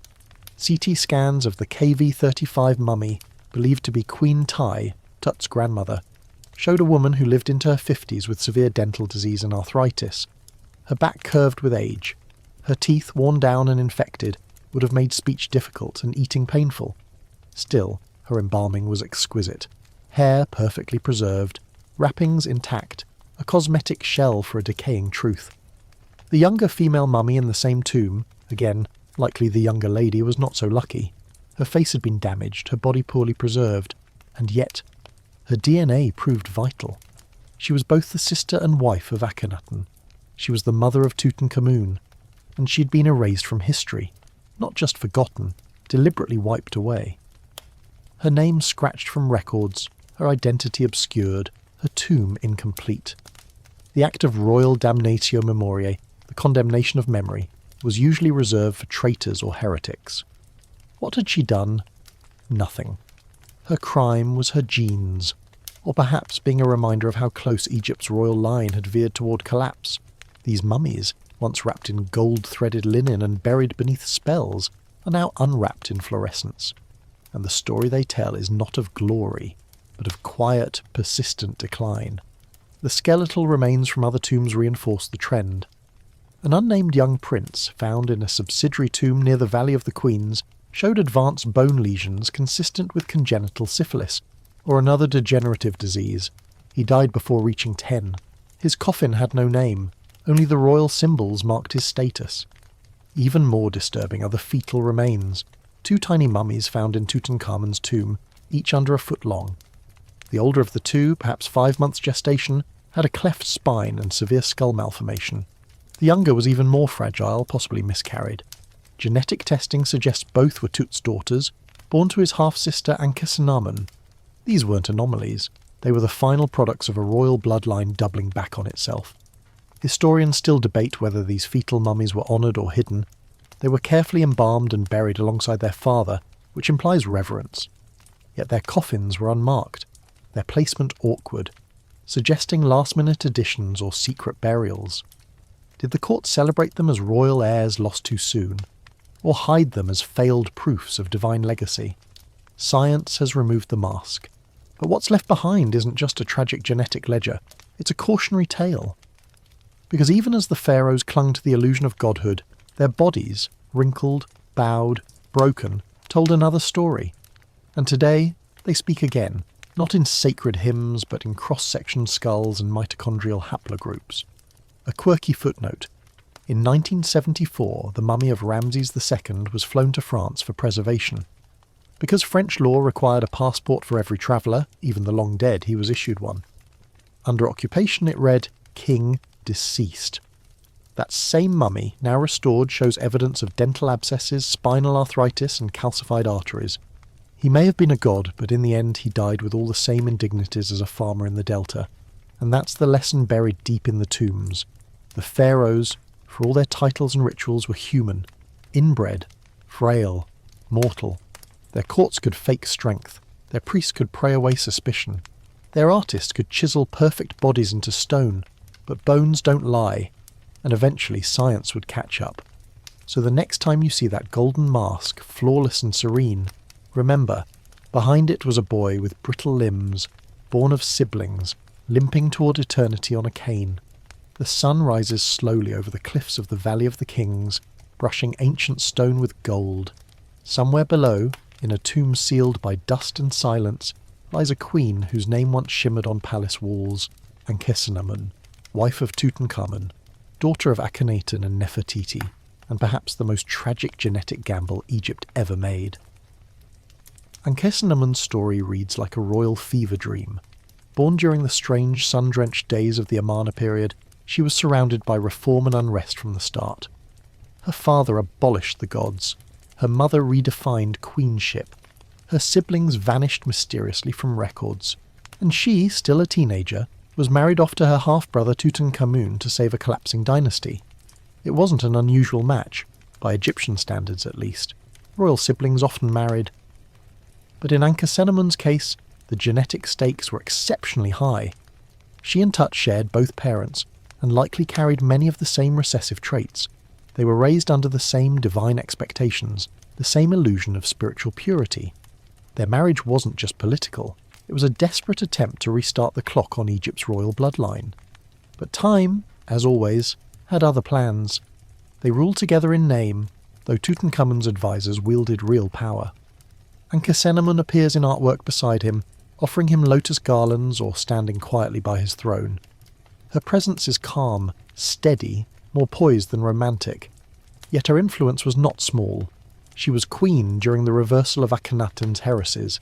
She watched as temples were reopened to Amun, as her family's religious legacy was dismantled stone by stone. And somewhere during those years she bore 2 daughters. Both died before birth.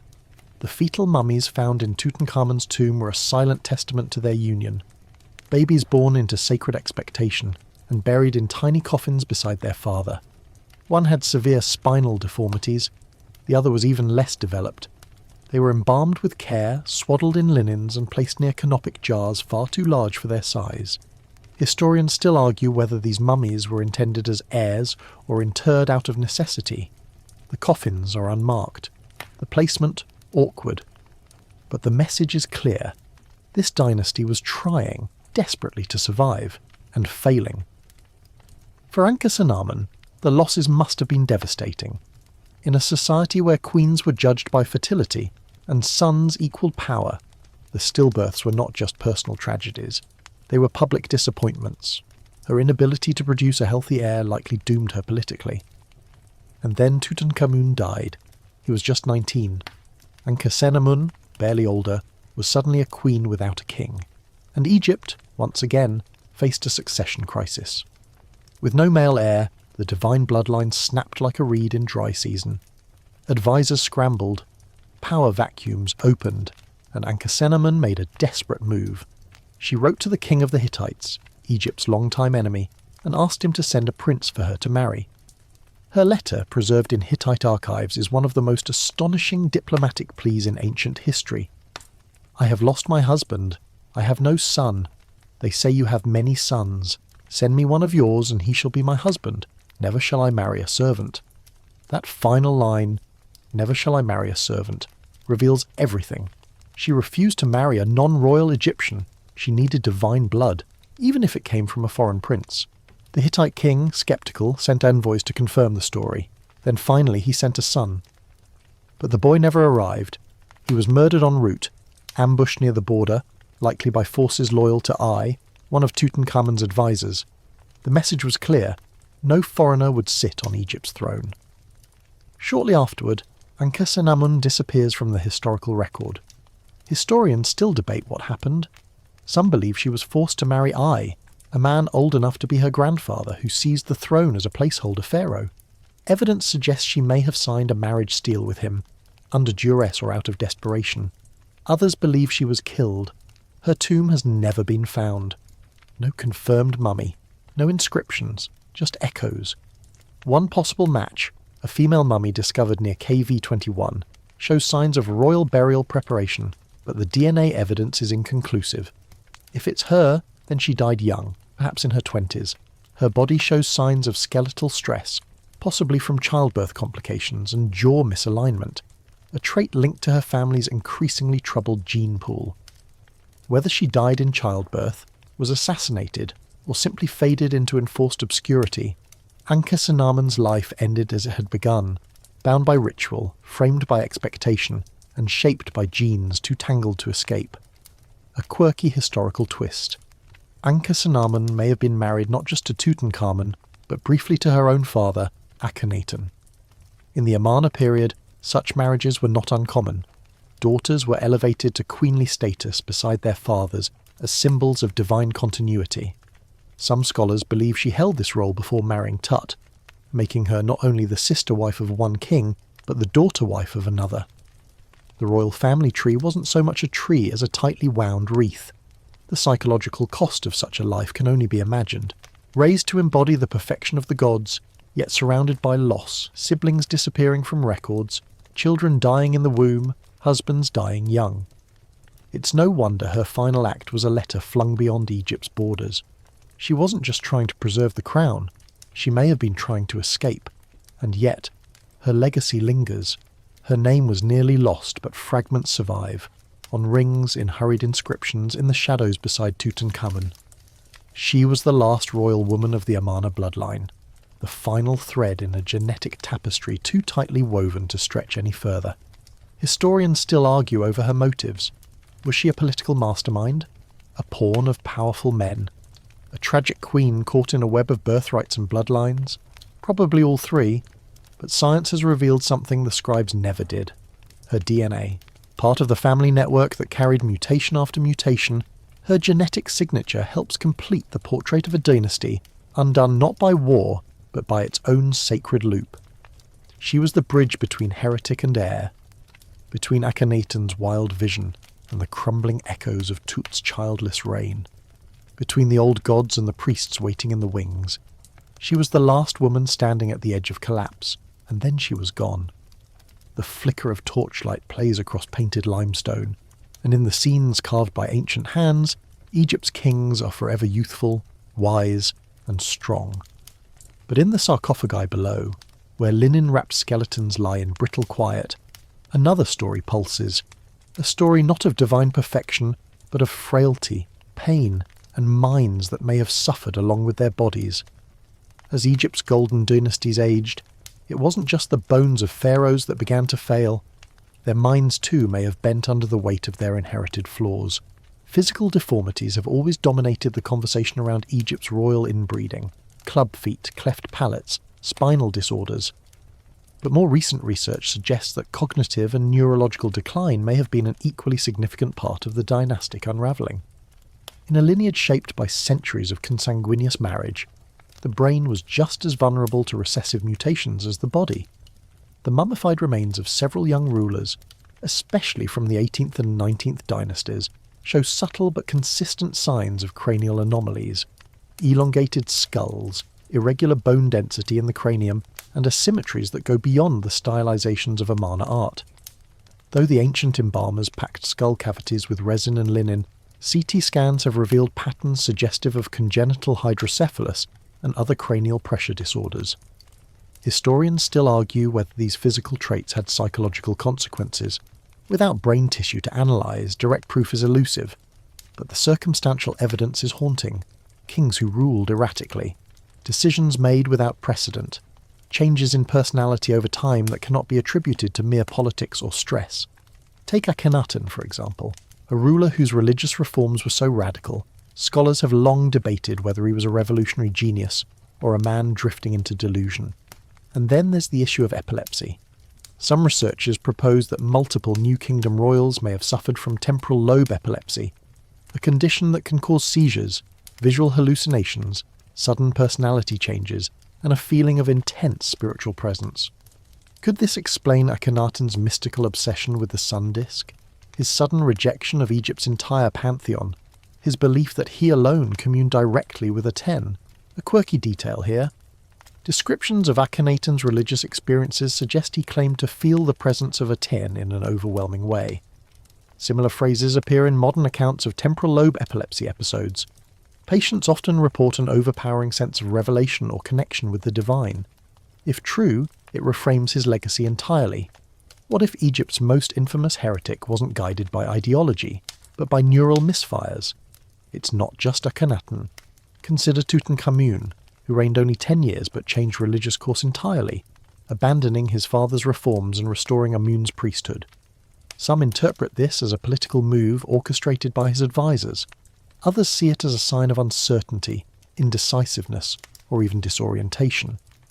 His fragile body, racked with congenital defects, may have extended to his cognition. In the generations that followed, signs of neurological issues become more apparent, not in mummies, but in policy. Ramses IV, for example, issued contradictory orders during his short reign, and his building projects were disorganised, sprawling, and often abandoned mid-construction. His inscriptions include repetitive phrases and unfinished claims of divine right, almost as if his scribes were scrambling to reassure the public of his legitimacy. Scholars have suggested he may have suffered from cognitive decline, or a form of inherited mental instability. Further down the line, during the reigns of Ramses VII through Ramses XI, royal decrees grew increasingly fragmented. Some were nearly incoherent, lacking structure or clarity. Government administration collapsed into regional control. The priesthood of Amun began issuing proclamations in place of the king. Was this purely political decay, or a reflection of rulers increasingly unable to govern? The idea that Egypt's royal inbreeding may have impacted cognitive development is uncomfortable, but difficult to ignore. In any population where genetic diversity narrows significantly, the risks of neurological disorders, including learning disabilities, seizures, and behavioural syndromes, increased dramatically. Egypt's pharaohs, cloistered in divine exclusivity, had long ago shut the genetic gates. What remained was a royal house spiralling inward, carrying not just the weight of crowns, but of neural degeneration. A compelling but fringe hypothesis even suggests that some pharaohs may have experienced forms of autism spectrum disorder. This idea arises from unusual behaviours described in court records and artwork. Kings who showed social withdrawal, repetitive behaviours, or obsessive focus on specific rituals. While speculative, it highlights the growing curiosity around the mental health of ancient rulers, a topic once considered taboo. But ancient Egypt had no framework for mental illness. The mind was not understood in neurological terms. Symptoms we now associate with anxiety, depression, or psychosis were attributed to divine imbalance, possession by spirits, or punishment from gods. In the royal sphere, such symptoms were even more perilous. A coughing pharaoh could be concealed behind a veil, but a paranoid, delusional, or erratic pharaoh, that could fracture an empire, and so the court became a stage for managing more than physical limitations. It was also about managing perception. Advisors, high priests, and royal scribes worked tirelessly to mask instability, offering interpretations of erratic behaviour as divine prophecy or visionary insight. A poignant example comes from the tomb of a lesser-known pharaoh, perhaps Seti II, where wall inscriptions describe visions granted by the gods, not seen by others. Scholars once read this as poetic license, but in context, paired with reports of sudden temple closings and abrupt policy shifts, it could reflect genuine neurological episodes interpreted through religious lens. Historians still debate whether these rulers were truly impaired or simply eccentric, but there's no question that their lineage was suffering, not just physically, but intellectually. By the late New Kingdom, the royal house had grown so insular that some pharaohs were visibly unfit to rule. In one case, a child king was placed on the throne at age 6 with no clear regent. His reign lasted just months. His name was quickly replaced in temple records. His mummy, found centuries later, showed signs of developmental delay and scoliosis. He was too weak to rule and too royal to be ignored. This was Egypt's curse. The very blood that justified power was now diluting it. And yet, the system persisted. Marriage within the royal family continued. The divine narrative was too sacred to rewrite, even as the minds of the kings became less capable of sustaining it. A quirky glimpse into their desperation. In one late temple inscription, the pharaoh is described as the mouth of the gods, though he speaks not to men. Some interpret this as metaphor. Others suspect it refers to a ruler who could no longer communicate, mute by illness, age, or cognitive decline, but still held ceremonially in power. Even in silence, the illusion had to be preserved. As the Third Intermediate Period dawned and foreign dynasties began to encroach, the pharaoh's image remained intact in official records. But behind the papyrus scrolls and painted stelae, the truth was clear. Egypt's divine bloodline had become too divine, too concentrated, too fragile. The royal mind, once the epicenter of power, had dimmed. The gods, once speaking through kings, now whispered only through priests. And the crown, heavy with centuries of repetition, was passed on not through strength or wisdom, but obligation. In the end, it wasn't war or conquest that unseated Egypt's greatest lineages. It was the slow, invisible erosion of the mind. The family trees of Egypt's royal dynasties do not branch so much as they spiral. One glance at the genealogical maps of the 18th through 20th dynasties reveals something almost vertigo-inducing. Sisters married to brothers, daughters wed to fathers, uncles fathering nephews. What should be a web of alliances becomes instead a looping Ouroboros, one generation folding into the next with uncanny symmetry. It is a study not just in kinship, but in a dynasty folding in on itself. This wasn't an accident of record-keeping. Egypt's royal court was deliberate, methodical even, in constructing these tight blood circles. The belief in divine descent meant that any mixing of blood with outsiders, no matter how politically advantageous, was a risk to the godliness of the line. Royal blood had to remain pure, a term less about biology than metaphysics. But over time, the metaphysical justification collided violently with genetic reality. Scholars have long noted that the Egyptian term for wife and sister were sometimes used interchangeably in royal titles. King's sister could mean queen, bride, or both. And the term king's daughter was an honour, not an eyebrow raiser. In other words, the royal family saw no need to differentiate between sister and spouse. From a cultural perspective, it reinforced legitimacy. From a biological standpoint, it spelled disaster. One of the most studied examples of this genetic entanglement comes from the Amarna period. Akhenaten and Nefertiti bore daughters together, yes, but genetic evidence also suggests that Akhenaten fathered Tutankhamun with his full sister, the younger lady. This union produced one of the most physically compromised pharaohs in Egyptian history. It wasn't just an unlucky roll of the dice, it was the inevitable result of a multi-generation gene pool closed like a tomb. Historians still argue whether the repeated intermarriages were driven solely by religious doctrine, or whether political paranoia also played a role. By marrying within the family, the pharaohs ensured there were no rival bloodlines rising within the court. All power remained within a small circle. Grandparents, cousins, uncles, siblings.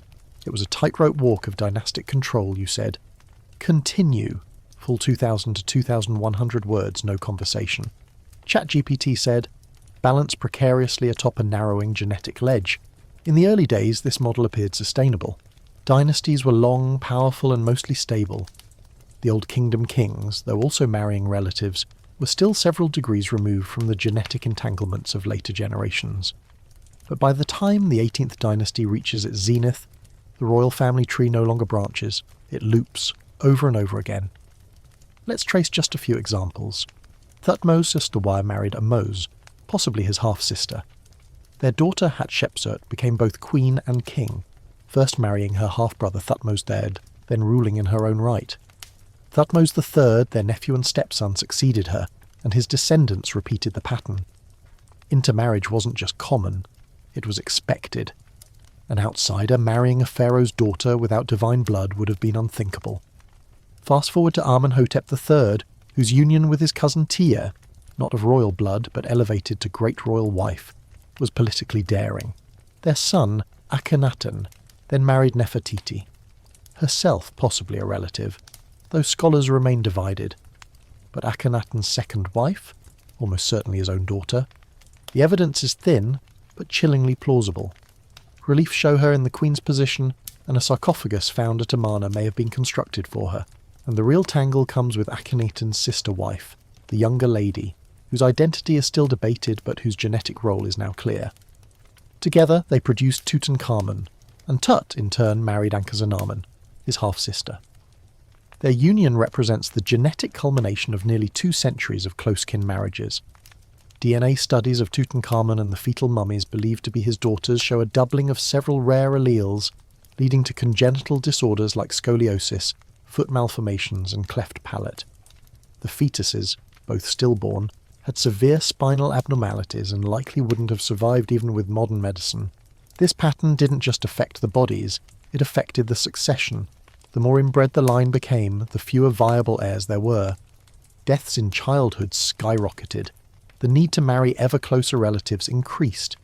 Eventually, pharaohs were marrying nieces and granddaughters because no one else within the shrinking divine pool remained. One of the most alarming reconstructions of the royal family tree comes from the late 19th dynasty.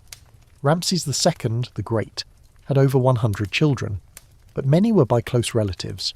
His favourite wife, Nefertari, was not closely related, possibly of noble, not royal blood, but several of his other consorts were daughters or granddaughters. One of his daughters, Bintenath, became queen after marrying him. Another, Meritamen, was likely both daughter and wife. At first glance this seems shocking, but in Egyptian royal logic it was simply lineage management, a quirky but telling architectural detail. In many temple reliefs, royal daughters appear alongside their mothers and fathers in formalised ritual scenes, not just as children, but as extensions of dynastic continuity. They're shown making offerings to gods or standing behind thrones, often titled as king's wife while still clearly youthful. These images are not meant to disturb. They are meant to reassure, to show that the sacred blood continues, intact and unbroken. Yet the physical toll was visible. Mummies of royal women from this era display narrow hips, spinal curvature and stunted growth. Some show signs of cranial malformation. One princess, buried in the Valley of the Queens, had an enlarged skull cavity, suggestive of hydrocephalus and fused jawbones. Her tomb was unfinished, her inscriptions minimal. Historians still argue whether she was intended to marry her father or brother. The lack of full burial honours suggests she died before her role in the succession could be cemented. The mapping of royal intermarriage also reveals another pattern: short reigns. By the 20th dynasty, the average pharaoh ruled for less than a decade. Compare that to the early dynasties, where 30 and 40-year reigns were not uncommon. The reason? Increasingly, the young kings were not strong. Many died in their teens or early 20s, in some cases before fathering an heir. And when they did father children, the results were often devastating. By the late New Kingdom, mummies of royal children are discovered with ever more consistent signs of congenital defects. Bent femurs, double rows of teeth, extra digits, the results of unchecked recessive traits mingling in too small a pool. One minor prince, buried in a simple shaft near the tomb of Seti Thiert, had a pelvis that never fully formed and hands locked in a clenched position. His coffin was clearly a reuse from an earlier burial. His name, if it was ever inscribed, is gone. He likely died before reaching puberty. Another youth, possibly a grandson of Ramses III, was discovered wrapped with uncharacteristic haste. His skull showed a severe asymmetry, and his ribs were malformed. His heart was missing, not just removed, but absent from burial completely. Perhaps the embalmers judged it too corrupted, or perhaps the priests chose not to preserve what they feared was impure. This leads to a disturbing possibility, one that some scholars whisper but few write plainly. Were some of these children deliberately removed from the line? Were the most visibly afflicted heirs quietly buried and forgotten? There's no direct evidence of royal infanticide, but the silence in the record is itself suspicious. We see names mentioned briefly, then erased, tombs prepared, then reused, girls elevated to queenly status, then vanished. It's a pattern too consistent to be coincidence, and even those who lived were often shadows of the divine ideal. A prince who became pharaoh for a mere 6 months appears in no major reliefs. His mummy, when examined, showed signs of mental delay, narrow chest and brittle bones. He was propped up, literally and figuratively, by priests and advisors. When he died, he was buried in a secondary chamber with only token offerings. His reign was remembered in name only. So what do we make of this unholy family tree? It is, at once, a testament to ancient devotion and a cautionary tale. The Egyptians believed in continuity, of blood, of power, of the soul itself. But their obsession with unbroken lineage led them down a genetic cul-de-sac. They worshipped the perfection of divine birthright so much that they ignored the cost. Children who couldn't walk, heirs who couldn't speak, queens who buried child after child. The irony is sharp. The very system designed to preserve godhood instead unravelled it. And even now, in museum basements and CT labs, the mapping continues. DNA sequencing projects have begun to digitally rebuild the family trees of Egypt's late dynasties, charting where chromosomes converged and where they collapsed. The image that emerges is clear and tragic. A royal house so committed to itself that it folded in, generation after generation, until there was nothing left but echoes. Deep in the tombs where gods were wrapped in linen and soothed by spells, the illusion still breathes. On painted walls, pharaohs stand tall with muscles carved in ochre and gold. They face gods as equals, command armies, ride chariots across stylized plains, and offer eternal bounty to the heavens. But behind the paint, behind the incense, the priestly chants, and the divine rhetoric, lay something much more human. Kings and queens whose bodies were breaking down, whose joints ached, whose spines curved, whose lives were shortened not by fate but by inheritance. Still, the people believed, and therein lies one of ancient Egypt's most beguiling paradoxes. Even as their royal house deteriorated from within, their belief in the divine right of those rulers never wavered. Deformed or not, mentally impaired or not, pharaohs remained the link between the earth and the cosmos. They were gods, flawed gods perhaps, but gods nonetheless. To the people, a pharaoh's limp wasn't a sign of weakness. It might have been viewed as sacred difference. The divine, after all, was not bound to human symmetry. The gods of Egypt often had animal heads, elongated limbs or curious postures. An unusual body could signal not deficiency, but divinity. proof that the king stood apart from mortals. A quirky fact tucked into temple lore: the god Ptah was depicted with a twisted, shrunken lower body and clubbed feet, strikingly similar to some of the deformities seen in royal mummies like Tutankhamun's. Far from being shunned, Ptah was revered as the patron of craftsmen, wisdom and creation. It's possible that a physically unusual ruler was interpreted through the same symbolic lens. But even with that theological buffer, the visual truth had to be controlled. Kings were rarely, if ever, depicted with visible impairments. The pharaoh's image in temples and on obelisks was sacrosanct. Even if the man behind the mask needed a walking stick, his carved likeness would show a warrior stance. If he was partially blind or suffered seizures, the art simply omitted it. To admit frailty was to invite disorder, so instead, Egypt doubled down. The more the body failed, the more divine imagery increased. Crowns grew taller. Royal names lengthened. Divine epithets multiplied. Late dynastic pharaohs routinely took on 5 or more royal names, each referencing gods, harmony, or cosmic order.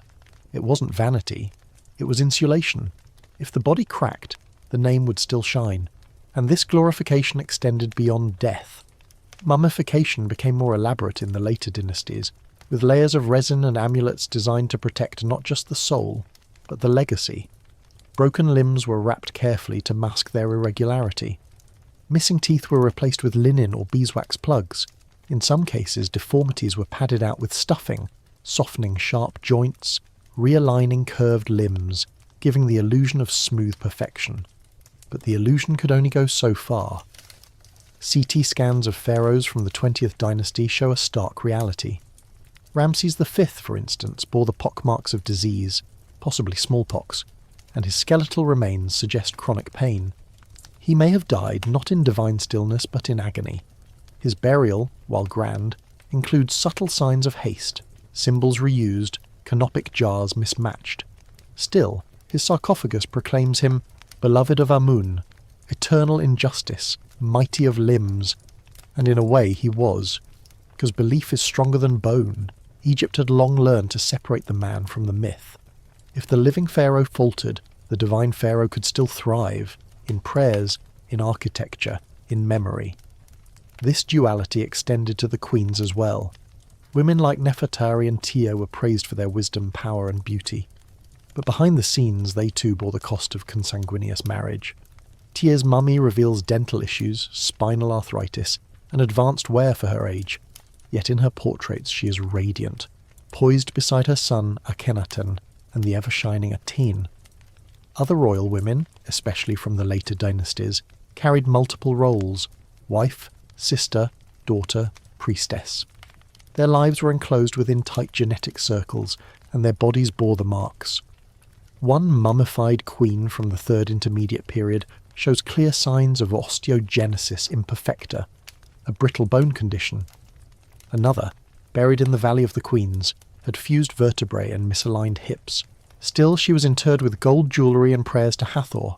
Historians still argue whether these queens were mourned for their suffering or praised for their endurance. The records are silent on emotional truths. What we do know is that the rituals continued uninterrupted. The gods were still honoured. The Nile still flowed.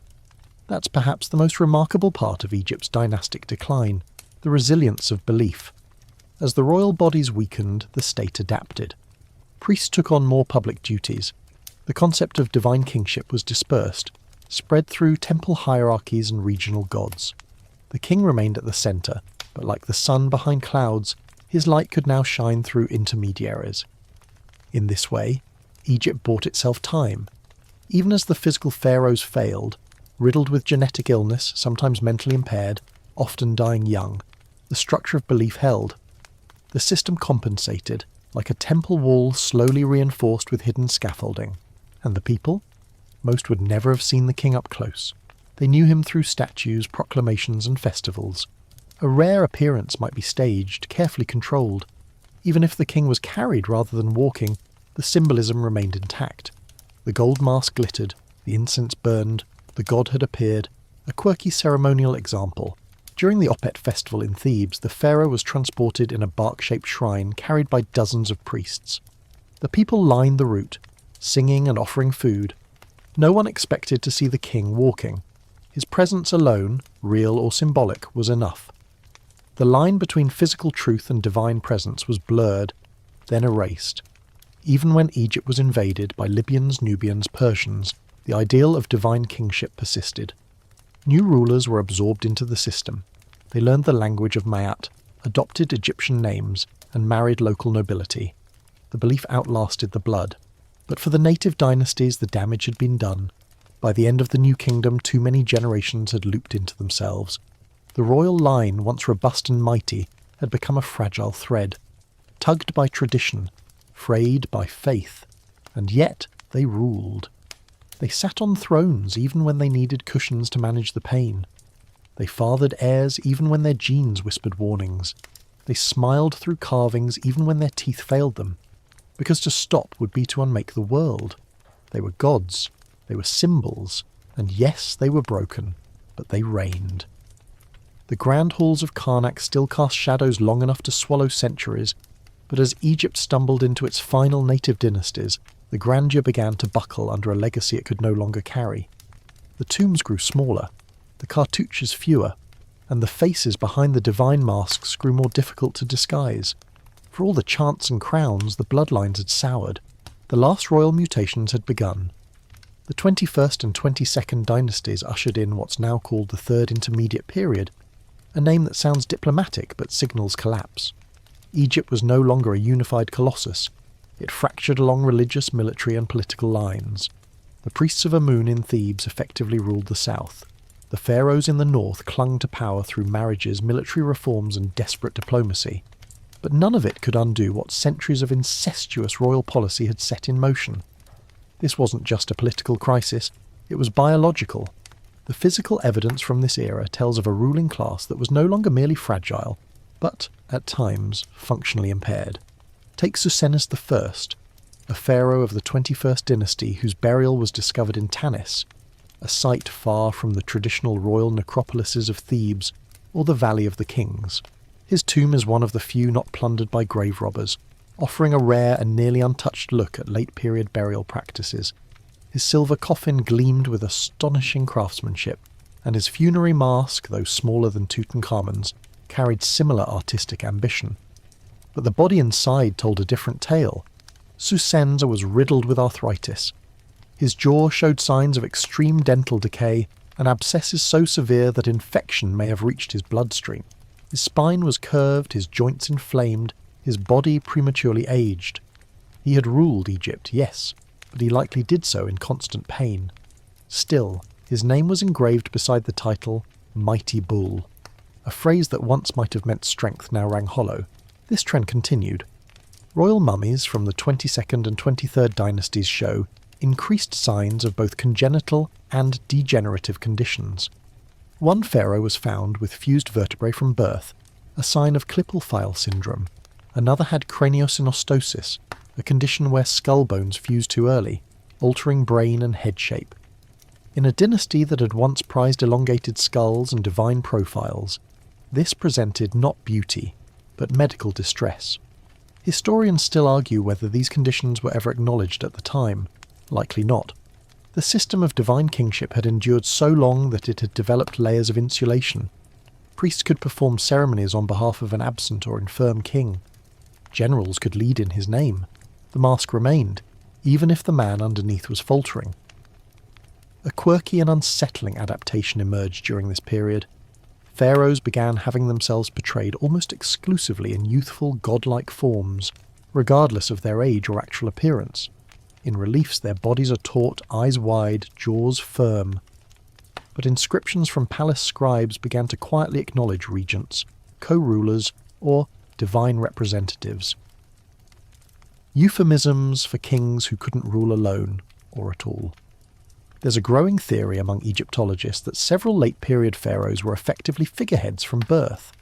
Placed on the throne as infants or toddlers, they were ruled by priests, uncles, or generals. Their short reigns, sometimes just a few years, ended with obscure burials and even more obscure successors. These were not lines of succession. They were stopgaps. And the problem wasn't just physical. Cognitive impairment looms like a ghost over the Third Intermediate Period. Records become inconsistent. names change abruptly, building projects begin and are never completed. One pharaoh started work on a temple in the Delta, then halted it midway, only to redirect efforts to an entirely different site, without reason or explanation. His advisors rewrote the narrative to suggest divine instruction, but scholars suspect indecision or erratic judgment. The bureaucracy responded by building a web of religious redundancy. If the pharaoh couldn't lead, the god's will could be interpreted by dream priests or temple mediums. If the king couldn't make decrees, the scribes claimed the gods had whispered new laws overnight. It was elegant in a grim way, a monarchy that ruled without ever truly appearing in public. Still, the people believed. The rituals continued. The festivals of Opere and Ebsed, though scaled down, still paraded sacred barks through dusty cities. Offerings were made, hymns sung. The pharaoh's name echoed in the temples, even if no one had seen him in months. But the fractures deepened. By the 25th dynasty, foreign influence returned with full force. Nubian kings from Kush invaded and claimed the throne, not as conquerors, but as restorers. They adopted Egyptian customs, married into surviving noble families, and even honoured the old gods with greater zeal than some of the late native kings. To many Egyptians, these foreign rulers were a return to strength, healthy, robust, militarily capable. But their rise also marked an implicit admission. The native bloodlines were no longer viable. Historians still debate whether the royal families of the Delta tried to preserve themselves through secret marriages or external alliances. Some records suggest hastily arranged unions with Libyan mercenary leaders. Others point to attempts to manufacture new royal lines by retroactively divinifying certain noble families. But none of it changed the biological truth. The ancient bloodline that once claimed descent from Horus was genetically spent. A quirky historical irony: the more impaired the pharaohs became, the more elaborate their afterlife preparations grew. Tombs were filled with protective spells, multiple copies of the Book of the Dead, and statuettes meant to work in the king's stead. Perhaps subconsciously, Egypt was preparing its rulers for an afterlife they could no longer manage in life. And what of the people? They grieved, yes, but they adapted. In local temples, regional gods began to take prominence. In villages, festivals celebrated life rather than divine kingship. Commoners still revered the crown, but increasingly their eyes turned to Osiris, to Hathor, to the personal gods who answered prayers in everyday struggles. And in the cities, murals once painted with imperial grandeur began to shrink in scope. Kings were shown kneeling more often than standing. Their hieroglyphic titles grew poetic, not declarative. He who brings the morning, beloved of the lotus, less about command, more about continuity. Because even as the last mutations flickered in linen-shrouded tombs, the need for belief remained. And so Egypt limped forward. The 26th dynasty made a valiant attempt at revival, restoring traditions, mending temples, and reaching back to the Old Kingdom for inspiration. But even they relied on imported blood, on mercenary armies, on borrowed time. The divine bloodline, as it had once been known, was gone. Its final echoes were preserved in bones, bones that would one day be scanned, tested, and puzzled over by scientists half a world away. Bones that whispered of the last royal mutations, of gods who could no longer walk, of a line of kings once radiant with divine right, reduced to brittle lineage wrapped in gold. The sun that once bathed Thebes in gold now sinks behind crumbling pylons. The temples still stand, but they're empty. The chants have faded. The statues no longer cast fear. And in the silence of Egypt's dying dynasties, the truth reveals itself, not in scrolls or stelae, but in the bones of kings who could no longer bear the weight of their crowns. The divine had become mortal. The gods had become dust. For millennia, the pharaoh's role had been to hold the world together. He was not simply a man, but the living incarnation of Horus, the son of Ra, the axis upon which the sun turned and the floodwaters rose. As long as he stood, the cosmos maintained its balance. And so, to imagine a world without him was to imagine chaos. But by the time the native Egyptian dynasties had drawn their final breath, chaos had already arrived, not with foreign armies, but within the royal blood itself. The collapse wasn't sudden. It was slow, granular, woven into the very DNA of the men and women entrusted with holding heaven and earth together. The divine image that had stood so confidently since Nama first unified Upper and Lower Egypt had frayed under the burden of its own mythology. As the lines of succession grew thinner and the genetic pool more toxic, the throne became a relic, less a position of power than a haunted chair no one strong enough could occupy. In these final dynasties the divine language persisted, but the meaning emptied. The ritual phrases, "Mighty is the king, beloved of the gods, lord of the two lands," became ceremonial wallpaper, repeated with the dullness of habit. Even the scribes must have sensed the dissonance. They inked the titles with steady hands, knowing that the bodies beneath those names were often broken, sometimes silent, and occasionally mad. One of the last true attempts to restore native rule came under the 26th dynasty, during the Site period. Psamtik-Thramsom and later his son Necho X tried to resurrect the glory of the Old Kingdom. They reopened temples, re-established trade with the Greeks, even brought back the grand artistic styles of the 4th dynasty. But their lineage was a patchwork. Libyan ancestry here, Nubian there, a few wisps of the old line, if any remained. They were kings, yes, but not of the divine mould. The gods had been traded for nostalgia, and perhaps that was Egypt's final adaptation, the embrace of memory. Rather than pretending the bloodline remained intact, these later kings curated the idea of past divinity. Their rule was legitimised not by claiming descent from Horus, but by acting as caretakers of Horus's legacy. They became museum curators of their own mythos, restoring statues they did not resemble, praying to gods who had long since stopped speaking. A quirky footnote to this final chapter: Psamtik III, the last native king before the Persian conquest, was captured during Cambyses' invasion and reportedly forced to watch the execution of his son. According to Herodotus, he remained silent until seeing an old beggar, then weeping not for his family, but for the suffering of ordinary Egyptians. Whether or not the story is true, the symbolism is poignant. The last native pharaoh cried not for dynasty, but for his people.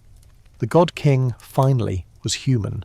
After Psamtik III, Egypt fell to Persia, and then to Alexander the Great.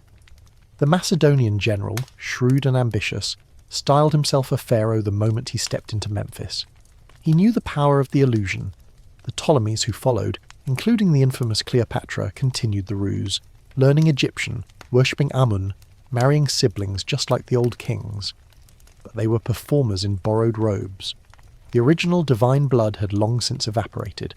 Historians still debate whether anything could have saved the native Egyptian line. Could a break in tradition have injected new genes, new strength? Perhaps. But the theology was too rigid, too ancient. To marry outside the family was to invite impurity. And so, in guarding their sanctity, the pharaohs had ensured their own extinction. By the end, the divine body had become a caricature of itself. Deformities were no longer rare but expected. Weakness, once scandalous, became routine. One Ptolemaic ruler is recorded as needing assistance to stand during coronation. Another suffered from epilepsy and was kept hidden during ceremonies. Cleopatra's own bloodline, descended from centuries of sibling marriages, was so tangled that modern scientists believe her family may have harboured multiple recessive disorders. But the real tragedy is not in the science. It's in the silence. Nowhere in the records do the scribes admit the truth. Nowhere do they write, "The king is weak," or "the queen has lost another child," or "the heir is not well."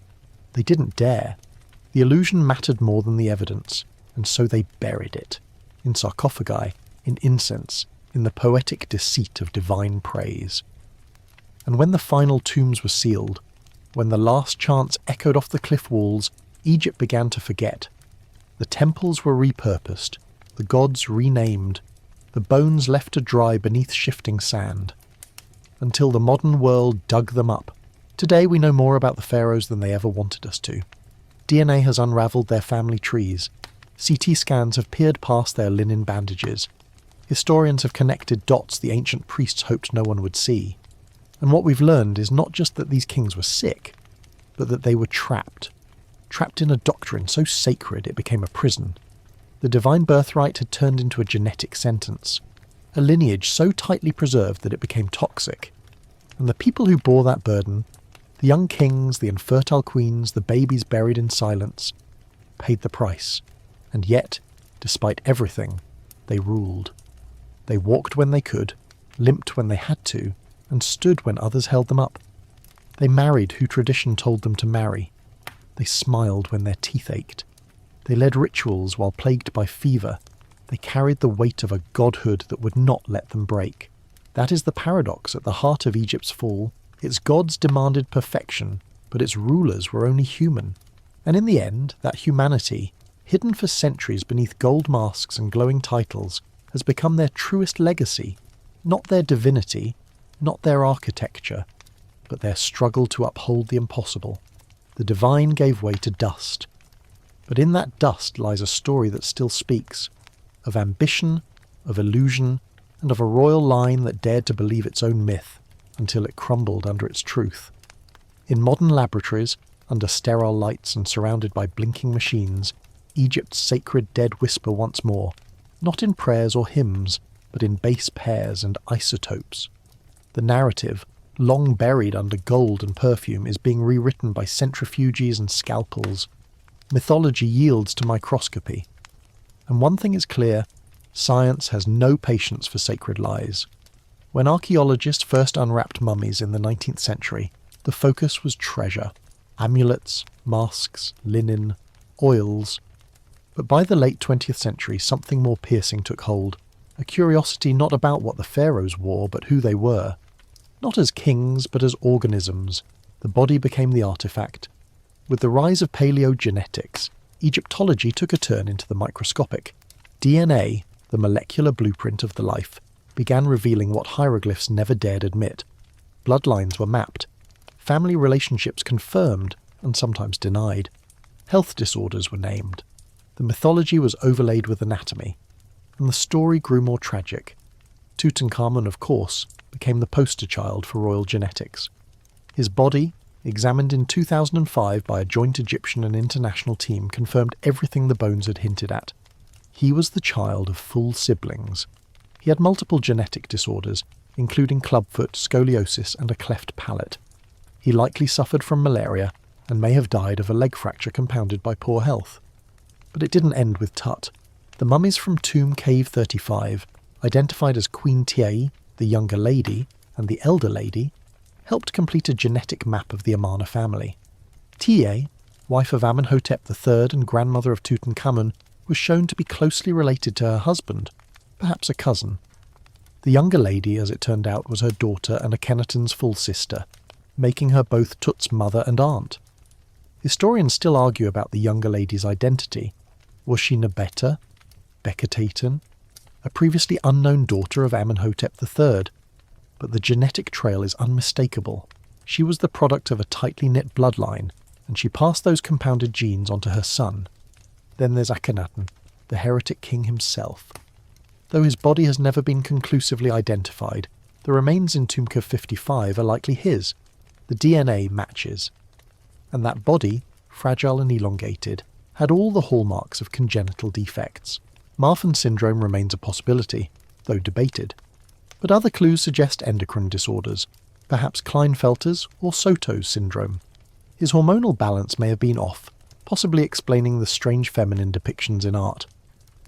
A quirky hypothesis floated by one researcher suggested that Akhenaten's feminine features were actually the result of genetic mosaicism, a rare condition in which a person carries cells with different sets of chromosomes. This could result in unusual hormonal expression, possibly infertility, and physical traits that defy easy categorization. And Akhenaten wasn't alone. DNA and imaging studies of the royal mummies from the later New Kingdom reveal a pattern: vertebral defects, cranial elongations, underdeveloped limbs, malformed jaws. Many of these signs are consistent with recessive genetic conditions, compounded generation by generation. Yet, despite this overwhelming physical evidence, the historical records remain sanitized. No inscriptions mention sickness, no reliefs depict disability, no papyrus scrolls note a pharaoh's limp or a queen's infertility. The propaganda was too powerful to allow honesty. Science, however, does not need permission. Historians and biologists alike now agree that Egypt's royal dynasty from the 18th to 20th dynasties was caught in a severe genetic bottleneck. Limited to intermarriages within the same narrow group of relatives, Their genomes became increasingly homogeneous, less variation, more inherited disorders, and the evidence doesn't stop at the New Kingdom. The Ptolemies, Egypt's final dynasty before Roman annexation, carried the tradition of incestuous marriage to theatrical heights. Cleopatra VII, famous for her wit and political brilliance, was the product of several generations of sibling unions. Though her own DNA is lost to history, the likelihood that she carried multiple recessive traits is high. Some accounts describe her as experiencing periodic illness and possibly depression, though, as always, ancient gossip must be taken with a grain of natron. Historians still debate whether the Ptolemies believed in the Egyptian justification for inbreeding, divine blood, or whether it was purely a Hellenistic obsession with dynastic purity. Likely, it was both.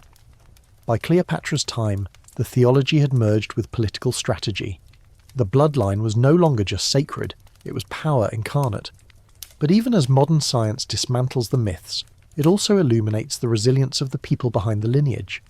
These kings and queens lived with pain, yes, but they also led armies, built temples, enacted policies. They endured, they adapted, and in some cases, they defied the odds. One of the most surprising revelations from DNA analysis is how widespread malaria was among the royal class. Several mummies tested positive for Plasmodium falciparum, the deadliest malaria parasite.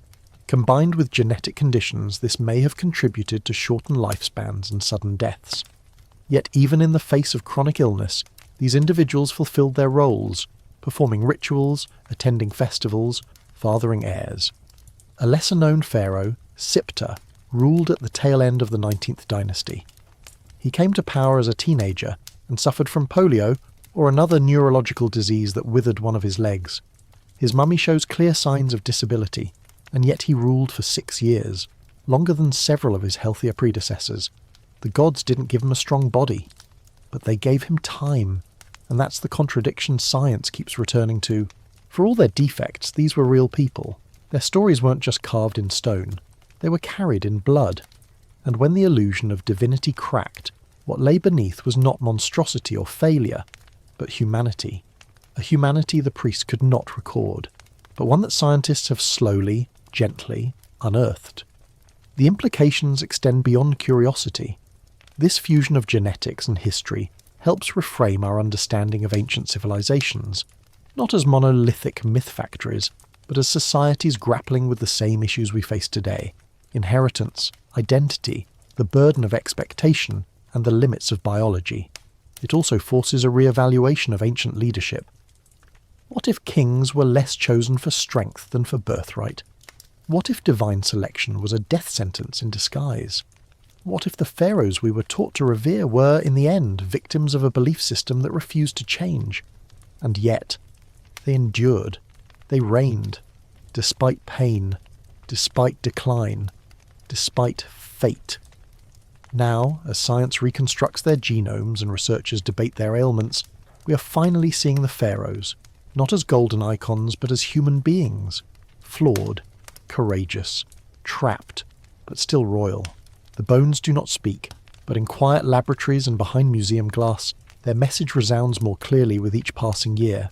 After centuries of silence, the pharaohs have told their final truth, not with gold masks or divine titles, but with twisted vertebrae, malformed jaws, and the DNA of stillborn heirs. Their legacy, once polished in the rituals of gods, now lies revealed in a language ancient Egypt never knew: molecular biology. And it is here, amid helixes and histology, that we confront the strange, sobering coda of Egypt's once eternal kings. The legacy of the royal bloodlines wasn't just their collapse, it was the cautionary tale they became. In the end, what they left behind was a record not of divine success, but of human limitation. A record sealed in resin, wrapped in linen, and finally decoded by science. Where scribes had spun poetry, genes now offered clarity, and the portrait that emerged was poignant, a dynasty that sacrificed biological viability on the altar of ritual perfection. A lineage that prioritized symbolism over sustainability. Even the final tombs reflect this transformation, where early pyramids reached for the heavens and New Kingdom temples sprawled across the Theban desert like stone prayers.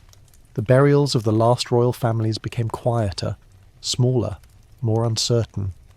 Many pharaohs of the Third Intermediate and Late periods were buried in reused tombs or ones never completed. The inscriptions grew sparse. The declarations of divine eternity faded into more humble requests for safe passage. And within those tombs, modern science has uncovered bodies that tell the same story over and over.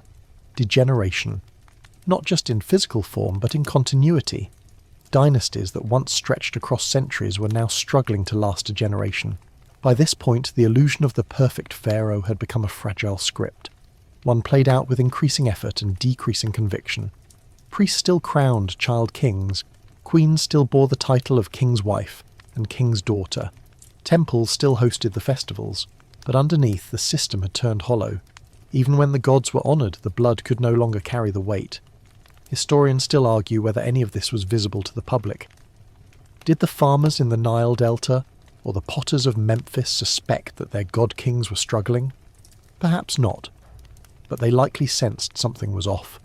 The rains grew shorter, the taxes heavier, the harvests, once linked to the pharaoh's divine strength, became more uncertain. The illusion cracked slowly. Then, all at once.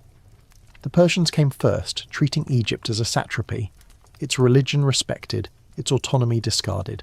Then Alexander the Great arrived, declaring himself pharaoh before building Alexandria. The Ptolemies revived the imagery, sibling marriage, god-king rituals, crowns and crocodiles, but they were foreign, even if fluent in the old customs. Cleopatra VII, the last queen of the Ptolemies, may have been the final ruler to truly understand what the pharaoh's crown once meant. She spoke Egyptian. She worshipped Isis. She reigned with sharpness and strategy. But she ruled over echoes. Rome stood behind her, and Egypt's divinity was already museum-bound. By her death in 30 BCE, Egypt's monarchy was absorbed into the Roman Empire. The pharaohs were finished, not in battle, but in silence. Their mummies locked away, their names forgotten, their gods demoted to curiosities in the pantheon of the conquerors. And yet, despite the collapse, the legacy endured. Not as intended, perhaps, but more powerfully. Because in the end, what remains is not the illusion of perfection, but the record of resilience.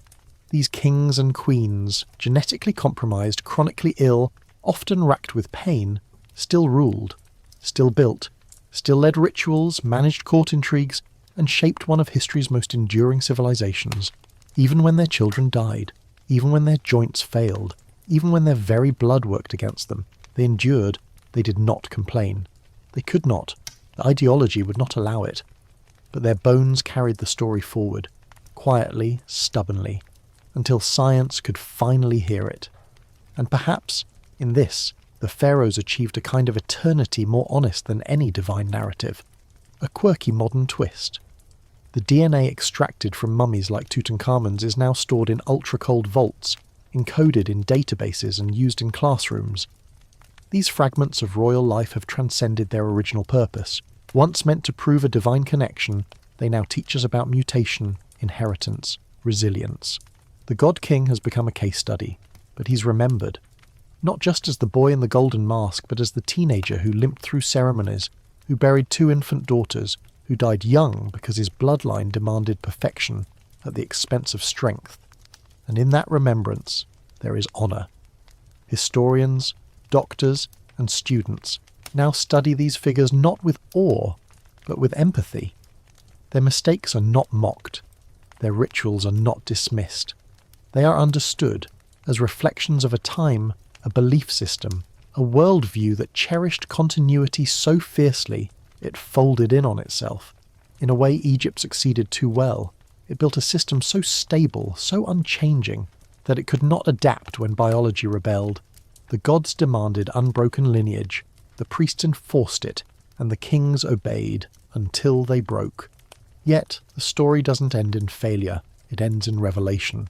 Through the lens of science, we now understand what Egypt couldn't articulate, that blood, no matter how sacred, is still subject to the rules of nature, that symbolism must eventually bow to biology, and that even the most powerful mythologies contain human truths. So now, when we walk through museums, past the towering statues and glittering sarcophagus, we do so with new eyes. We see not just monuments, but memorials. Not just divinity, but fragility. Not just power, but the price it extracted. And perhaps in the quiet halls of Luxor or the sterile wings of Cairo's labs, the pharaohs, long silenced, are finally heard. Not in declarations, but in the truth they carried in their bones. And now, Night Owl, we soften the light and let the dust settle. The golden masks are returned to their cases, the bones to their chambers. The Nile, always patient, flows on, untouched by genetics, unmoved by dynasties. It has seen kings rise and collapse, gods sculpted and forgotten, lineages forged and frayed. It simply continues. As your mind drifts from pharaohs and tombs to the hush of your own room, let this thought linger. Even the mightiest believed themselves invincible. But beneath layers of linen they were simply human, tender, mortal, and quietly brave. Their temples crumbled, their genes betrayed them, but their stories endure. Not in stone, not in silence, but in truth. So rest easy now. Let the winds of the desert fade into your breath. Let the torchlight of history dim gently behind your eyes. You've walked among gods tonight, and found, perhaps, they were never so different from us after all.